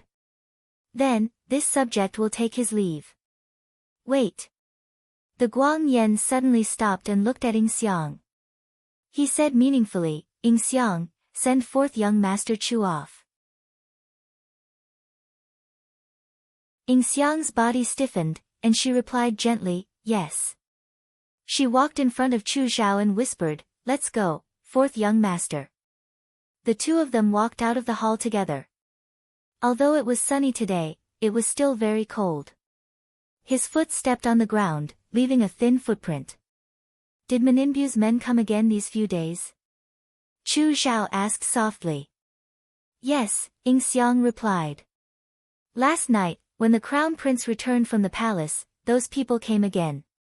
The two of them walked one after the other, just one step away from each other. From the side, it looked like they were maintaining a polite distance and didn't seem to be very familiar with each other. It seems that the crown prince already has an idea. Chu Xiao sighed. Ying Xiang looked ahead. What does fourth young master plan to do? Chu Xiao said, I'll do my best. This servant heard that fourth young master had seen Miss He once at night. Ying Xiang suddenly changed the topic. You should know that Miss He is now Military Governor Zhao's sweetheart. If fourth young master uses Miss He as bait, you can at least solve the immediate problem and have the capital to make a deal with Military Governor Zhao. Why should fourth young master give up? There's no need. Ying Xiang stopped in her tracks. Chu Xiao saw her like this and turned back to look at her. Fourth young master once told this servant that Miss He would become Military Governor Zhao's weakness. The woman in front of him was gorgeous, but her eyes seemed to be filled with ice. She looked fragile and cold. Her voice was still gentle, but the words she said were as sharp as a sword. But now, young master is wrong. She is not Military Governor Zhao's weakness, but young master's weakness. Chu Xiao looked at her quietly. After a while, he looked forward and said in a gentle voice, Ying Xiang, are you doing well in the crown prince's residence? Ying Xiang was stunned. The coldness that had gathered in her eyes earlier instantly dissipated into smoke.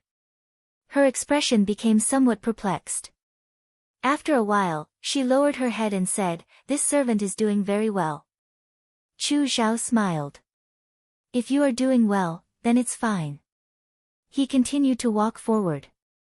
Ying Xiang paused for a moment, then followed him. The carriage stopped in front of the crown prince's residence. Chu Xiao looked back at her. Let's go back. You've been out for too long. I'm afraid His Highness will be dissatisfied. Ying Xiang raised the corners of her mouth and smiled at him. But there was a hint of sadness in her smile. Chu Xiao got up and got into the carriage. The carriage gradually drove away. Ying Xiang didn't go back immediately. She just stood at the door and looked in the direction the carriage gradually disappeared. Only when she couldn't see anything did she slowly turn around and walk inside. There was no one in the hall.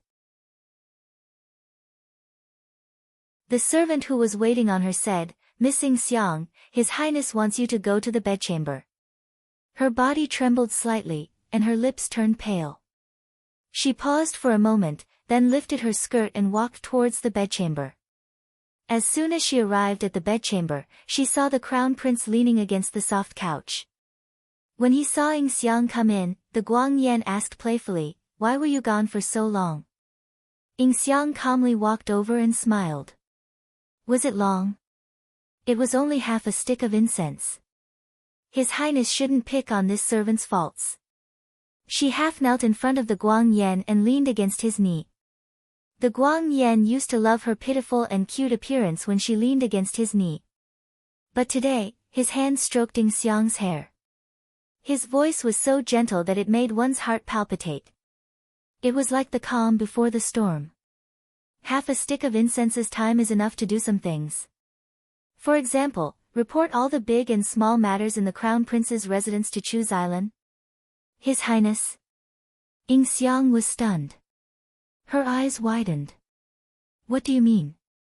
The hand that was gently stroking her hair tightened and strangled her throat. Ying Xiang's neck was slender and white. Just looking at it would make people feel tender affection. But now, in this hand, it seemed like it would break in the next moment. It was powerless and sad. Why did Chu Xilan come today? He's not a roundworm in this prince's stomach.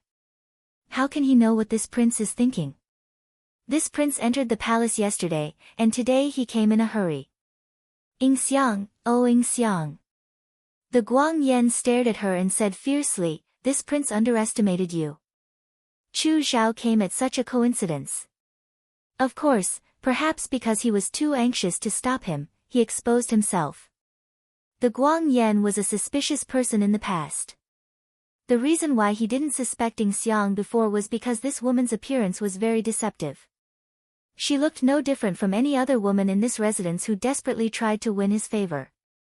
And because she was sent by Chu Zhao, she had no one to rely on. Therefore, she served him with all her heart. In all fairness, it wasn't without reason that the Guang Yan doted on Ying Xiang. With Ying Xiang's appearance, even if she was sent to the palace, there weren't many people who could compare to her. But now that he found out that she was in the Crown Prince's residence and was secretly passing information to Chu Xilan, this little bit of doting turned into anger and humiliation from being betrayed. Slut! He suddenly let go of his hand and slapped her. The woman in front of him fell to the ground and didn't get up for a long time. This prince said that you were born so beautiful. If this prince asked for you, he would be willing to give you to me. After all these years, he actually didn't touch you. A vulgar smile appeared on Guang Yan's face. This Chu Xilan's ambition is not small. Raising you like this is just raising a tool. When the time comes, she will give you away and sell you as a favor. But Ying Xiang. He slowly squatted down in front of Ying Xiang and pulled on Ying Xiang's hair to force her to look up at him. Did this prince not treat you well? Since you entered this prince's residence, why do you still want to work for him? Did you forget that your current master is this prince, not Chu Xilan? Ying Xiang raised her head to look at him. Her face had a deep red mark from the Guang Yan slap. There was a bit of blood at the corner of her mouth and a bruise on her neck. However, there wasn't a trace of anger or fear in her expression. She was still as gentle as usual. She looked at the Guang Yan affectionately and said in a low voice, this servant is one of His Highness people. It was hard to imagine that such a beautiful and charming woman didn't have the same arrogant, domineering, and willful personality. Instead, she was like a helpless white rabbit, always pitiful and submissive. The Guang Yan let go of her hand and she fell down again. She was kicked in the heart again. Even at this time, you are still pretending in front of this prince. You are loyal and devoted to Chu Xilan and have deep feelings for him. However, it seems that he doesn't treat you as well as you treat him. The Guang Yan stood up and said in a sinister voice, tell me, if this prince kills you, will he avenge you? This servant is one of His Highness people. If I die, I will be one of His Highness ghosts. It has nothing to do with fourth young Master Chu. Ying Xiang replied softly. Well said. The Crown Prince clapped his hands in delight, you have such a glib tongue. You can't blame this prince for spoiling you for so long. However, you slut, you should know. A trace of malice flashed through his eyes, what this prince hates the most in this life is disloyalty. If you want to be an adulterous couple with Chu Xilan, this prince won't stop you. However, you have to pay the price for what you have done. He turned his head to look at Ying Xiang. Ying Xiang raised her head and met his malicious and ruthless gaze. She couldn't help but shiver. This prince won't kill you, but I won't let you have an easy time either. He said.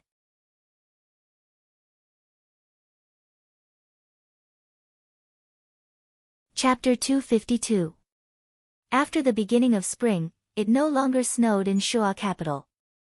Instead, it drizzled endlessly, as if there was no end to it. Within the palace, there was no joy of the new year. Emperor Wenxuan's illness was becoming more and more serious, and the expressions of the palace servants were gloomy. Even the spring rain was dyed with a layer of gloominess. The door to the bedchamber was opened, and the fourth prince Guangxua walked out from within. These days, he had been visiting Emperor Wenxuan very frequently. Emperor Wenxuan had always doted on this son of his, and the palace servants did not find it strange. Although they did not dare to openly discuss it, the palace servants secretly thought to themselves that although the Guang Yan was the crown prince, it was hard to say who would inherit the throne in the future. In the bedchamber, Emperor Wenxuan lay on the bed, staring at the bright yellow curtains on the dragon bed. In the past few days, he had told concubine Lan not to come here every day. It was not for any other reason, but because he was afraid that outsiders would see it and spread rumors. People's hearts were hard to predict. If it was in the past, it would not be a problem. However, now that he could not even attend court, he was afraid that he would not be able to protect concubine Lan and her son as well as before. Thinking about Guangxua, Emperor Wenxuan sighed in his heart. Guangxua was extremely good. He had both ability and integrity, and was also filial. Putting everything else aside, if he had a bit more decisiveness and coldness, he would be a rare wise emperor in the way. However, it was because of his kindness and soft-heartedness that Emperor Wenxuan treated him differently. Because this kind of Guangxua was more like his own son. Unfortunately, even so, Emperor Wenxuan was unable to change the crown prince at this time and hand the throne to Guangxua. Once he did so, the imperial court would definitely be in chaos. Based on the Guang Yan's personality, it was likely that the imperial family's sons would immediately fight each other and blood would be spilled in the main hall. If he was in the prime of his life, he would be able to suppress all of this. However, he was already old. All these years, the courtiers had followed the Guangxua, followed the Guangxua, followed the Guang Yan, followed the Guang Yan. Everyone had their own thoughts, and he could no longer control them. But, in the end, there had to be a result. Emperor Wenxian was startled when he heard a slight noise coming from the door. He thought it was a palace servant. Then, he heard a Guang Yan's voice, "Father, is he asleep?" It was a Guang Yan. He was carrying a redwood basket in his hand. When he saw Emperor Wenxuan, who was lying on the bed, about to get up, he hurriedly went forward and helped Emperor Wenxuan up. He leaned against the headboard and called out, "Father. Why are you here?" Emperor Wenxuan asked. As soon as he spoke, he was shocked to find that his voice was unusually hoarse. "I heard that father was sick, and I was terrified." The Guang Yan seemed to be a little nervous. "After thinking about it, I decided to come into the imperial palace to see father." "Is father's body healthy?" The Guang Yan had always been domineering and arrogant. This was the first time he had shown such a helpless expression. Emperor Wenxuan looked at him and suddenly sighed. Ever since Su Jingfu's accident, the Guang Yan rarely came to the imperial palace. Of course, Emperor Wenxuan knew that the Guang Yan had been close to Su Jingfu in the past because he was afraid that Su Jingfu would implicate him, so he deliberately avoided the limelight. Emperor Wenxuan was also angry with the Guang Yan. It was also because of his relationship with Su Jingfu that he particularly hated him. However, the Guang Yan was his son, and he did not have many sons. Therefore, this was the reason why the Guang Yan was still safe and sound until now. It was because the Supreme Court had received Emperor Wenxuan's verbal order to bypass the Crown Prince and the Guang Yan in all cases related to Su Jingfu. Seeing that Emperor Wenxuan was staring at him, he did not know what he was thinking. The Guang Yan was a little uneasy. He subconsciously opened the redwood basket and took out a small bowl of soup. "Imperial Father, this is the ginseng soup that I ordered from the Imperial kitchen." The Guang Yan said anxiously, "Imperial Father, please drink some." Emperor Wenxuan looked at him. For some reason, he suddenly remembered that when the Guang Yan was young, before the Guang Shui was born, he only had one eldest son, the Guang Yan, and he had sincerely cherished him. At that time, the Guang Yan was only 4 years old. He was not as cruel and ruthless as he was now. He was still a small child. Empress Zhang gave the Guang Yan a bowl of sweet soup. The Guang Yan could not bear to eat it. He carried the bowl all the way from Cunning Palace to the imperial study. The wet nurse who chased after him knelt down in fear and begged for mercy. Emperor Wenxuan held the Guang Yan on his knees and asked with a smile, "Why did you bring this bowl to me?" "Imperial father," the child could not speak clearly. He struggled to raise the bowl to his mouth. "This is delicious." "Imperial father, please drink some." When Emperor Wenxuan heard this, he laughed heartily. "You are so young, but you still think about me. I did not dote on you for nothing." Emperor Wenxuan had already forgotten the taste of that bowl of sweet soup. The laughter seemed to have come from yesterday, but in the blink of an eye, the Guang Yan had already grown up. He was no longer the child who would hold a bowl to his knees and act coquettishly. He was also at a loss. After so many years, what exactly did he do wrong to cause the situation today? Emperor Wenxuan took a deep breath and asked, "Guang Yan, do you have anything to say about Su Jingfu?" Because of this bowl of ginseng soup, his heart had softened. He still wanted to give the Guang Yan a chance. The Guang Yan's heart skipped a beat. He did not know why Emperor Wenxuan suddenly asked this question.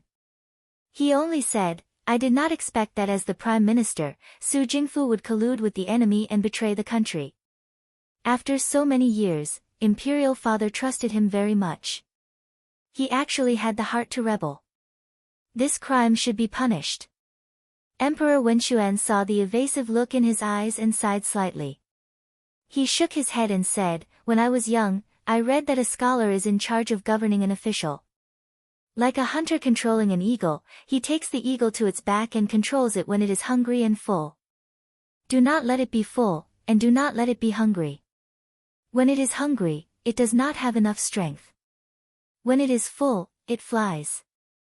In the imperial court, old officials like Su Jingfu are like an eagle with a full belly. They are thick-skinned and shameless.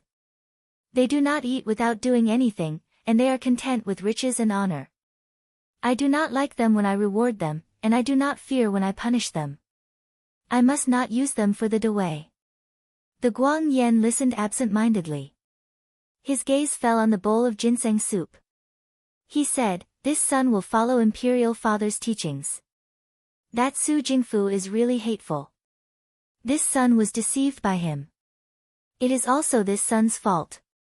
If I had discovered Su Jingfu's disloyal heart earlier, I would not have let those Yudo succeed." Emperor Wenxuan looked at him deeply. "Guang Yan, it is better to correct yourself than to commit a crime."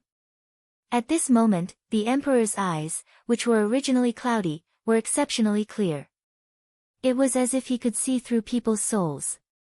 The Guang Yan suddenly lowered his head. He picked up the bowl of ginseng soup and brought it to Emperor Wenxuan. He smiled and said, "Imperial Father, you must be tired after talking so much. The ginseng soup will turn cold if you don't drink it. Let's finish the soup first." Emperor Wenxuan saw his earnest expression. He was not as frivolous as he used to be. He thought that the incident with Su Jingfu had finally made the Guang Yan improve a little. Emperor Wenxuan nodded. The Guang Yan sat beside Emperor Wenxuan. He picked up the bowl, scooped up some soup with a silver spoon, and brought it to Emperor Wenxuan's mouth. Emperor Wenxuan was stunned. "Aren't you going to test the soup?" "Test the soup?" The Guang Yan looked at him. "Perhaps you haven't served me soup for a long time. You don't even know the rules of testing soup." Although Emperor Wenxuan said this, his tone was still tolerant. "Lao Si comes to deliver soup every day. You have to test it first." The Guang Yan panicked for a moment. It was true that he had not served Emperor Wenxuan for a long time. Therefore, he did not know that Emperor Wenxuan would still remember to test for poison when he was so ill. He also did not expect that even the food delivered by the Guang Yan would not be trusted by Emperor Wenxuan. But this ginseng soup, his fingers trembled slightly. Emperor Wenxuan was only joking. Although there were many rules in the palace, he did not follow every single one of them. He wanted to tell him to forget it, but when he looked up, he saw the Guang Yan's pale face and pale fingers holding the bowl of soup so tightly. At certain times, humans would have intuition. The bowl of ginseng soup was steaming hot. It had been left for a while, so it was just right. A faint aroma could be smelled. However, the person in front of him looked a little too nervous. The emperor's gaze instantly darkened. He slowly opened his mouth, and his tone was unfathomable. Guang Yan, drink a mouthful first. Imperial father, there are no other spoons here, it's fine. I can order someone to get more. Now, taste the soup first. Under such circumstances, the Guang Yan could not avoid it. He could only pick up the soup and use the silver spoon to scoop a spoonful. He slowly brought it to his mouth, but he was reluctant to touch it. Emperor Wenxuan looked at him and his heart sank. In the past, although he knew that the Guang Yan was tyrannical, they never dared to do anything to him. Moreover, he was his own flesh and blood. He also turned a blind eye to the Guang Yan's conduct outside. This time, even if something happened to Su Jingfu, Emperor Wenxuan still wanted to protect him. Even just now, before he handed the bowl of soup to the Guang Yan, Emperor Wenxuan still wanted to give the Guang Yan a chance.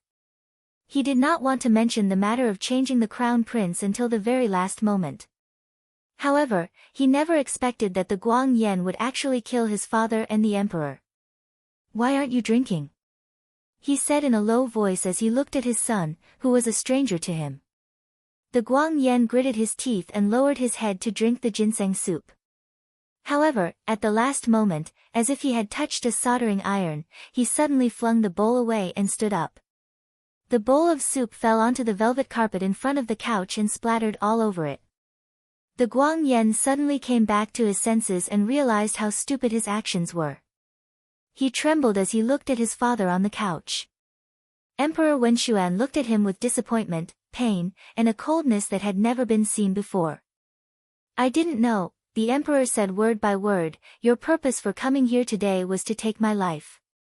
No, I didn't, the Guang Yan subconsciously denied, I didn't do that. I only need to find an imperial physician to examine it and I will know immediately. Emperor Wenxuan's expression was cold. He stood up and was about to get off the couch when he shouted, someone, Imperial Father. The Guang Yan rushed over and covered his mouth. He said anxiously, I didn't. Emperor Wenxuan's health was not good these days. After being pounced on, he fell directly onto the couch. The Guang Yan took the opportunity to sit on him. He glanced at the cotton pillow on the couch and grabbed it without thinking. He tightly covered Emperor Wenxuan's mouth and nose. There was only one thought in his mind, I can't let Emperor Wenxuan say anything. The person under him struggled with all his might, but how could an old and sick person compare to a person in the prime of his life? The more he struggled, the more ferocious the Guang Yan's expression became.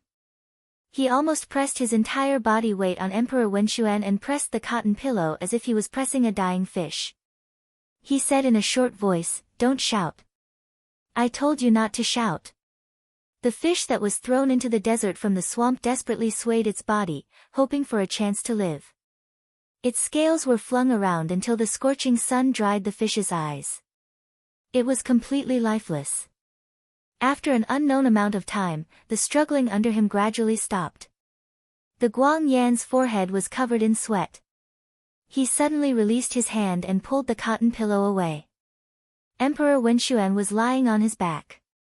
His face was purple and his pupils were dilated. Under the dim light of the bedchamber, he looked like a demon. The Guang Yan was shocked. He fell off the couch and sat on the ground. He could not help but take 2 steps back. After a long time, he came back to his senses and realized that Emperor Wenxuan had really been suffocated to death by him this time. The eunuchs outside had already been sent away by him. Guang Yan had come here today to poison the emperor. However, he did not expect that the bowl of ginseng soup mixed with bo poison would be discovered by Emperor Wenxuan. In the end, he was suffocated to death by him. The bedchamber was empty. The sound of the wind was like the wailing of a demon, causing a chill to run down one's spine. The Guang Yan endured the fear in his heart and stood up. He walked in front of Emperor Wenxuan.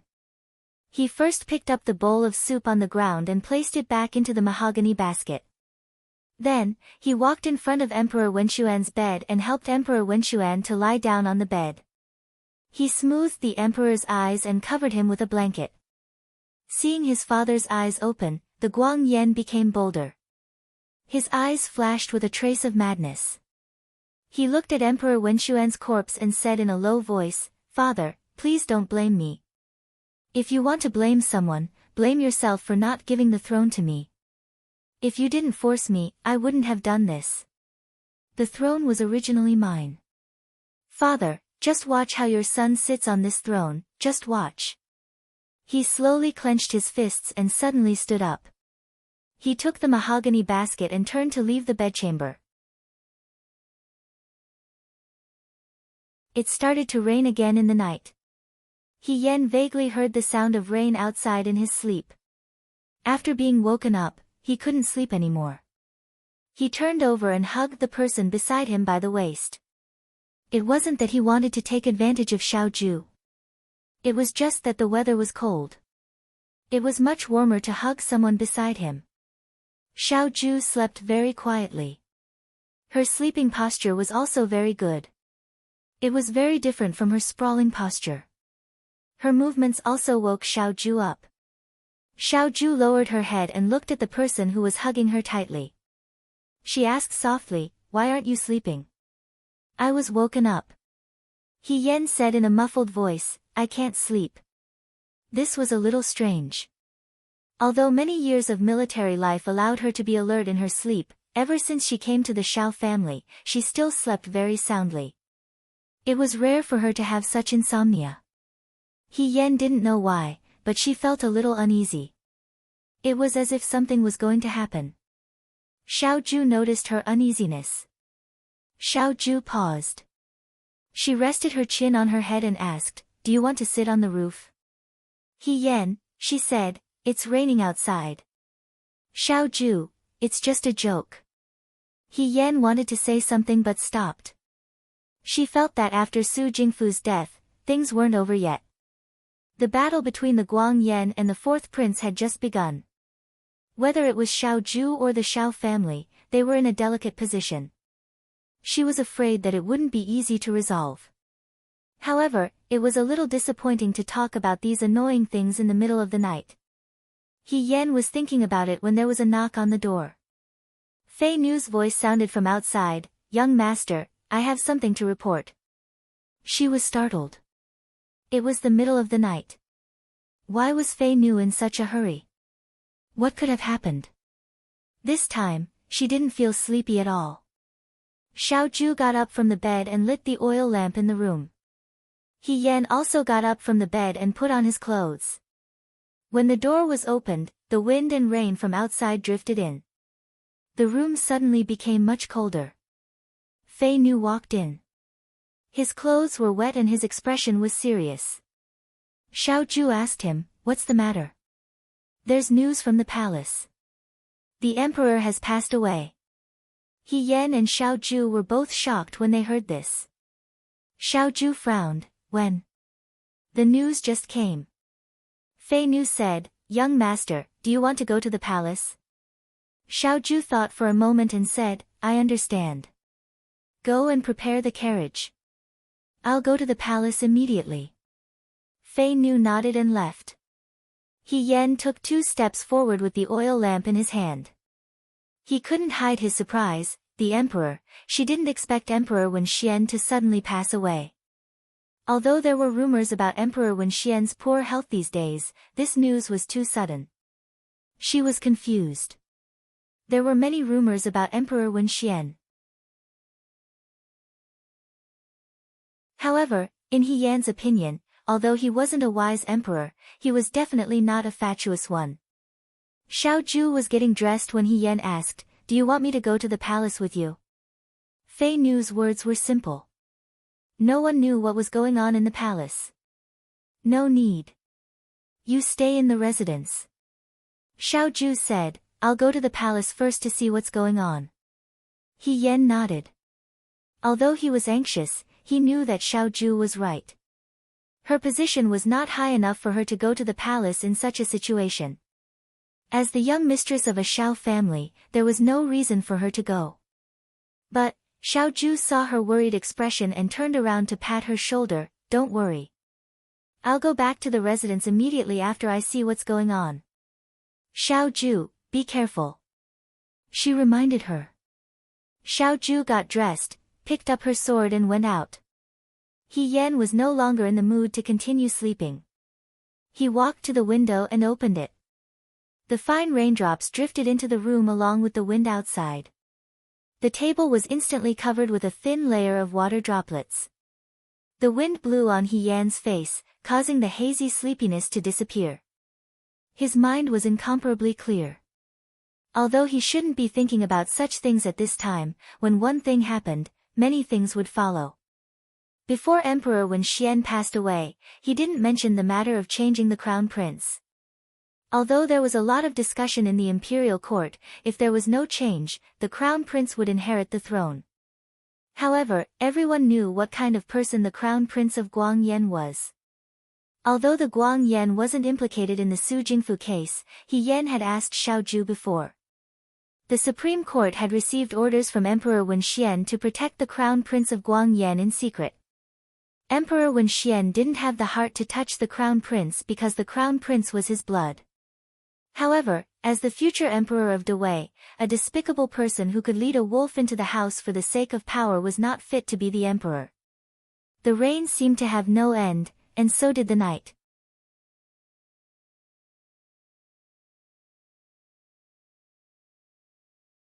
Chapter 253. Early the next morning, Xiaoju did not return. Xiaojing also entered the palace, while Bai Rongwei and He Yan stayed in the residence. Bai Rongwei was pregnant, so He Yan did not dare to let her worry about him.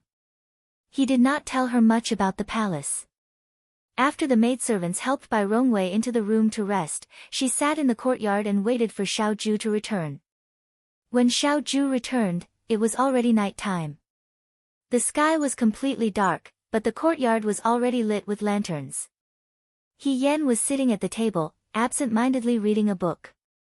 When he saw Xiaoju return, he was covered in dew and his expression was somewhat cold.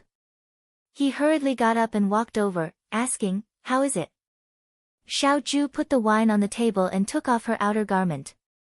After a moment of silence, she said, "The national funeral will be held in 3 days." So soon?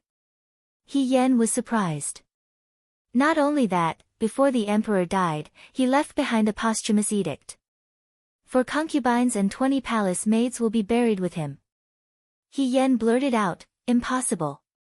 Regarding the death of the emperor, there were indeed records of women being buried with him.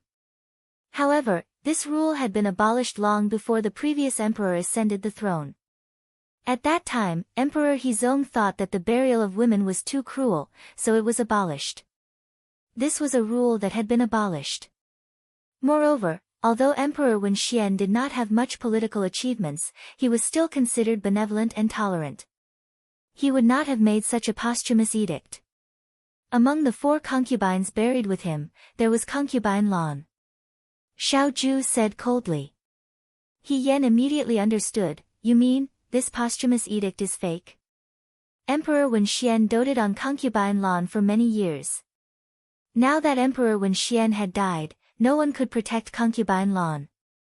He could use a fake posthumous edict to get rid of this thorn in his side. If the posthumous edict is fake. He Yan raised his head and looked at Xiaoju.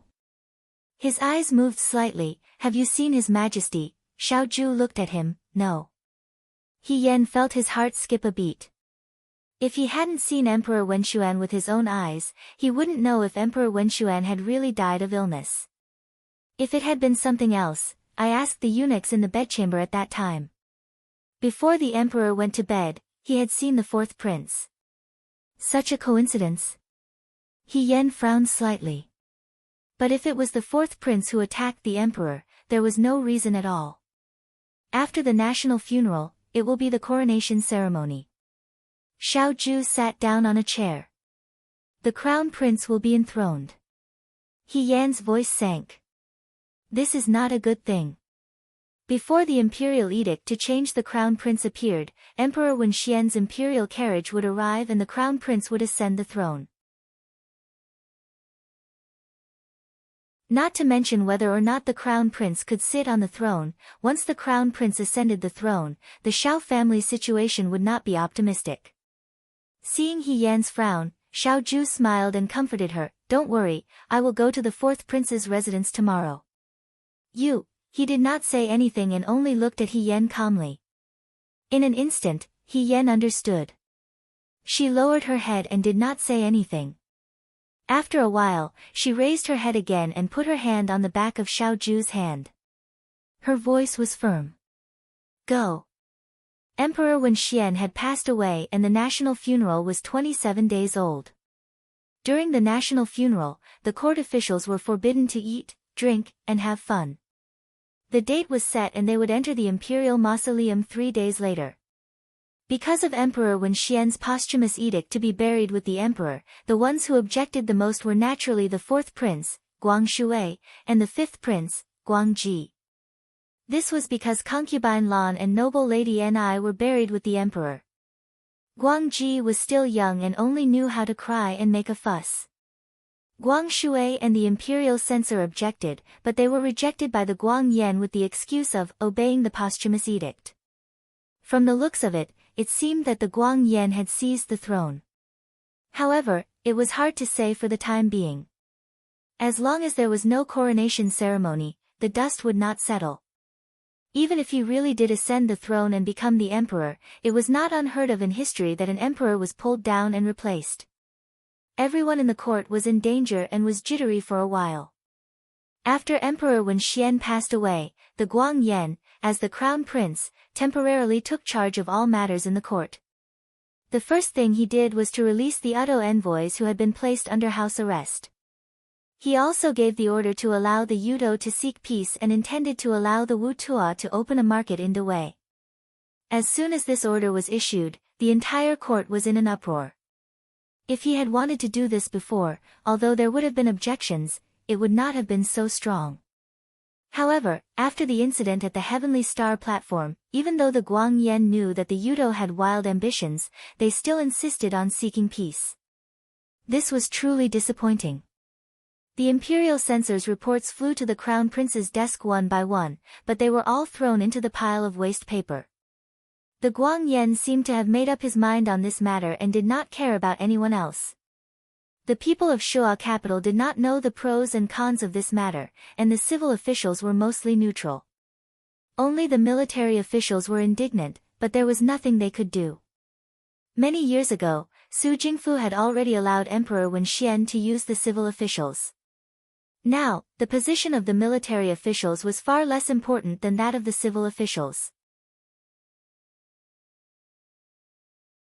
In Count Shi Jin's residence, Chu Xiao looked at the long letter in his hand. After a while, he clutched the letter in his hand. The letter was crumpled into a ball, revealing his complicated and slightly angry feelings. He rarely had such a moment. Seeing this, his trusted aide carefully asked, "Fourth young master."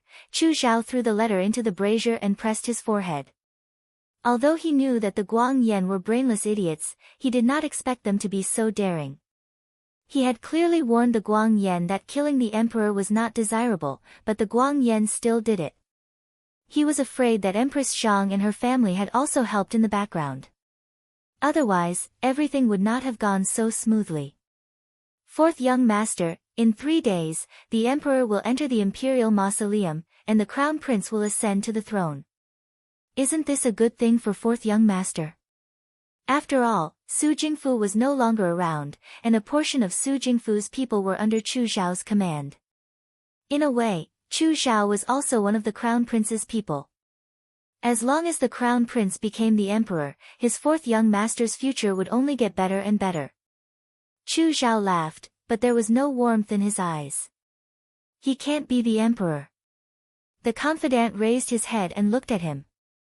This, He is too impatient. If there was no posthumous edict, perhaps there would be a chance to turn things around. But once the posthumous edict came out, it only hastened his own death. He said these rebellious words, but there was no fear in his eyes. It was as if he was not talking about the imperial family. That posthumous edict must be fake. I just don't know if it was the crown prince or the fourth prince who did it. If it was the crown prince, then he is not only stupid, but also ridiculous. If it was the fourth prince. Chu Zhao smiled. Then no matter what, the crown prince will not be his opponent. You mean, before entering the imperial mausoleum, if the concubine Lan wants to be buried with the emperor, the fourth prince will not allow this to happen. Before entering the imperial mausoleum and ascending to the throne, he will not be able to keep his position. Even now, although every word he said was shocking, there wasn't much fluctuation in his expression, as if he had long since expected everything before him. The confidant felt uneasy. Fourth young master, if the crown prince is not worth following, what should we do now? It was too late to follow the fourth prince now. Moreover, they had too little bargaining chips. They did not have the capital to make a deal with the fourth prince. Chu Zhao looked out of the window. It was already spring, but the weather was still unusually cold. He had originally followed Su Jingfu. If it was not for the Xiaoju, with Su Jingfu watching over the Guangyan, it was not impossible for him to sit on the throne. But without Su Jingfu, no matter how long it took, the Guangyan would not be the Guangyan's opponent. One day of fighting the enemy, one day of suffering. Sometimes, Chu Zhao felt that he should thank the Xiaoju. It was because of the Xiaoju that he gained his freedom. But at the same time, he lost everything. Now that he followed the Guangyan, it was really the same as walking down the dark path. But if he followed the Guangyan now, at most, he could only linger on with his last breath. Everything he had gained because of Su Jingfu would be lost in an instant. Fate was cruel to him because the path opposite the darkness was not the light. Comparing the two, abandoning one path did not mean that he could choose the other. It was just a measure of how much he had lost. He stood up. I'm going to the fourth prince's residence. The night in Jinling was still bustling as usual. Few people came to Yunlu because of the national mourning. The girls had stopped playing the zither early and only sat in the building. Hua Yuxian also changed into plain clothes. Although the national mourning did not force the people to wear plain clothes, at this juncture, it was better not to make any mistakes. The sky was already dark. In the evening, the rain that had stopped started again. Hua Yuxian held the last packet of red bean cakes that she had just bought from Guangfu Zhai and hid under the eaves of a tea house by the Qinhuai River to avoid the rain. Just as she stood still, she caught a glimpse of a familiar figure coming from the corner. Sir Yang. Hua Yuxian could not help but call out. The man turned his head to look. He was wearing a long sandalwood robe and had a scholarly appearance. It was the governor of Jinling, Yang Mingji. Yang Mingji saw Hua Yuxian and was startled. He must have returned from outside and did not bring an umbrella. His clothes were mostly wet. He hesitated for a moment before walking over. He stood beside Hua Yuxian and said, Miss Yuxian. Hua Yuxian smiled and looked outside. The rain will not stop for a while. Why don't we sit here and have a cup of tea? We can leave when the rain stops. Yang Mingji thought for a moment and nodded. During the national mourning period, he was an official and could not drink alcohol. He ordered a pot of tea and a little tea. The tea house was next to the Qinhuai River. When he opened the window, he could see the boats on the Qinhuai River. In the rain, they were like dark stars in the night. It seems that every time I see Sir Yang, you are alone. Hua Yuxian smiled. Although Yang Mingji was the governor of Jinling, he was different from the previous governor. He did not like to show off when he went out. Even though he had been the governor of Jinling for a few years, not everyone in Jinling city knew him. Yang Mingji lowered his head and smiled. He did not say anything. Hua Yuxian was curious. When she saw this group of young people in Yunlu, she had a deep impression of them because they had experienced the world together. Although Yang Ming was not as stunning as Governor Xiao, nor was he as confident as young Master Yan, nor was he as successful as young Master Yang, he was still handsome and outstanding among the group of youths and had quite an uncommon air about him. When they met again, although he was already the governor of Jinling, he was much quieter. He was not as arrogant as before. "Sir Yang, do you know that young Master Xiao got married not long ago?" Hua Yuxian took a sip of tea. "Kai Lian and I sent people to send congratulatory gifts. Sir Yang, you are busy with work and probably did not have time to visit. Speaking of which, young Master Xiao looks cold and unapproachable, but he treats Miss He very well." Thinking of this, Hua Yuxian felt a little emotional. When she saw that He Yan was a girl, Xiao Ju took good care of He Yan. She did not expect the two of them to get married so quickly. It seemed that fate was a strange thing. If it was the right person, it did not need 8 to 10 years to find out their true feelings. Yang Mingji looked down at the teacup in front of him. He paused, then said, "Yes." But he was not as calm as he looked. In fact, Xiao Ju did not invite him. Of course, he also did not think that he would receive an invitation from Xiao Ju. As early as many years ago, the brotherhood between him and Xiao Ju had already vanished into thin air. Back then, Yang Mingji turned his head and looked at the river outside the window. The river water was winding and cold. The boats on the water slowly flowed back to many years ago. Many years ago, he was still a student at the Xianchang school. He did not know the dangers of the world, nor did he know the hardships of the world. He had friends that he sincerely admired, like-minded, generous, and righteous. He also thought that the friendship between young people should last forever. Until the Xiao family met with an accident. He was anxious and promised to help to go home and find his father. But he did not expect that his father, who always praised Xiao Ju in front of him, would reject his pleas. At that time, Yang Mingji was very confused. He knelt down and begged. It was probably because his attitude was too firm that Sir Yang could not persuade him and finally told him the truth. It was only then that Yang Mingji knew that his father had always been on Su Jingfu's side. The entire Yang family was under the care of Su Jingfu. "If you help him, you will be harming the Yang family." His father stood in front of him and shook his head. "You choose." The young man fell to the ground, his eyes full of confusion. He did not understand why his father, who always taught his own people to live righteously, would be like this. If the family teachings he had learned since he was young were just words on paper, then what had he been persevering for all these years? No one could answer him. He broke off with Xiao Ju and chose his family. At the same time, he felt that he was no longer qualified to be Xiao Ju's friend. Later, he took the imperial examination and did not stay in Shuajing. He purposely went to Jinling. He could not face the Yang family, and he could not face himself. He could only pretend that he was still the young man who cared about the world and had a clear distinction between good and evil in this place where he had traveled with his schoolmates in the virtuous Prosperity Hall. But until he met Xiao Ju and the others again, Yang Mingji suddenly realized that Xiao Ju, Lin Shuanghe, Yan He, and the others had not changed. He was the only one who had changed. They still went to Luoyun restaurant together, drinking and talking, but they were not in the same mood as before. The old days were like a huge mountain slowly rising from the ground. Unknowingly, they were already insurmountable. Hua Yuxian seemed to see the sadness in his eyes. She paused and finally changed the topic.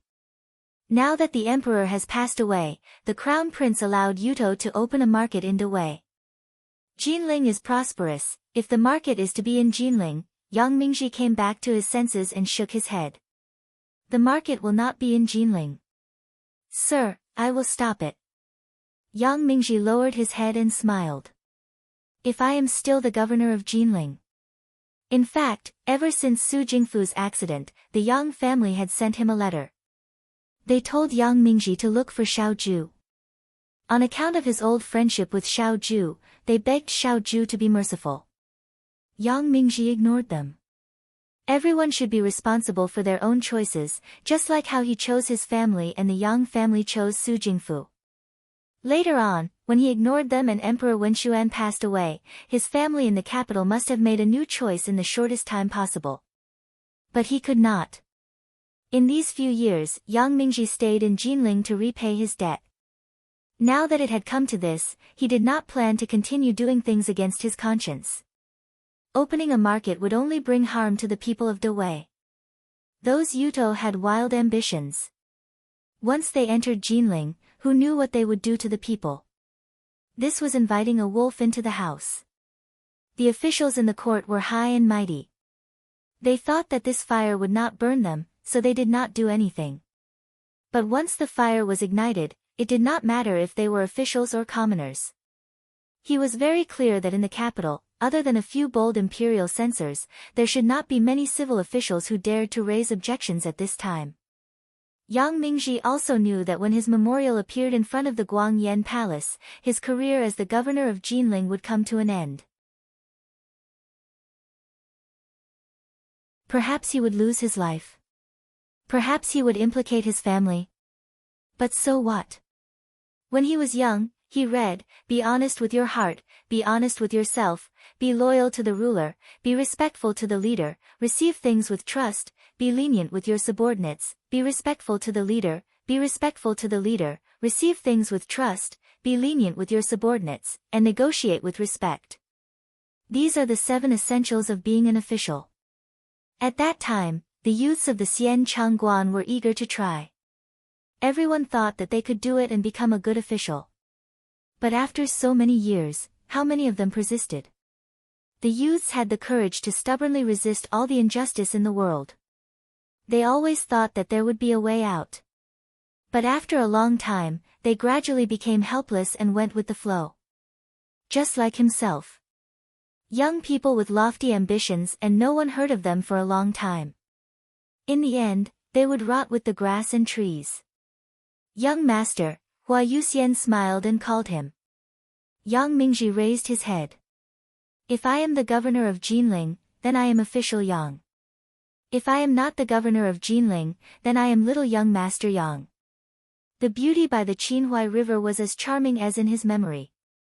She raised the teacup in front of her. In this servant's opinion, no matter what position little young master occupies, you will always be a hero who abhorred evil and stood up for justice in entering Cloud's tower. Jinling will get better and better. So, little young master, you must not belittle yourself. His friend's voice was soft, like the old days. It contained his past struggles and unbearable hardships. It was like the fog covering the sky above the Qinhuai River. After the fog dissipated, there was still a pool of spring water. He lowered his head. After a long time, he suddenly smiled. He raised the teacup in front of him and touched it with the teacup of his old friend. "You are right," he said in a low voice. "Everything will get better and better." You're tuning in to the Blissful Bookshelf YouTube channel. We're so grateful for your support and don't forget to subscribe to join us on this incredible journey through captivating stories. Your generosity through donations truly makes a world of difference, as it's the primary source of revenue that allows me to expand and enhance this channel for you. Thank you from the bottom of my heart for being a part of this adventure.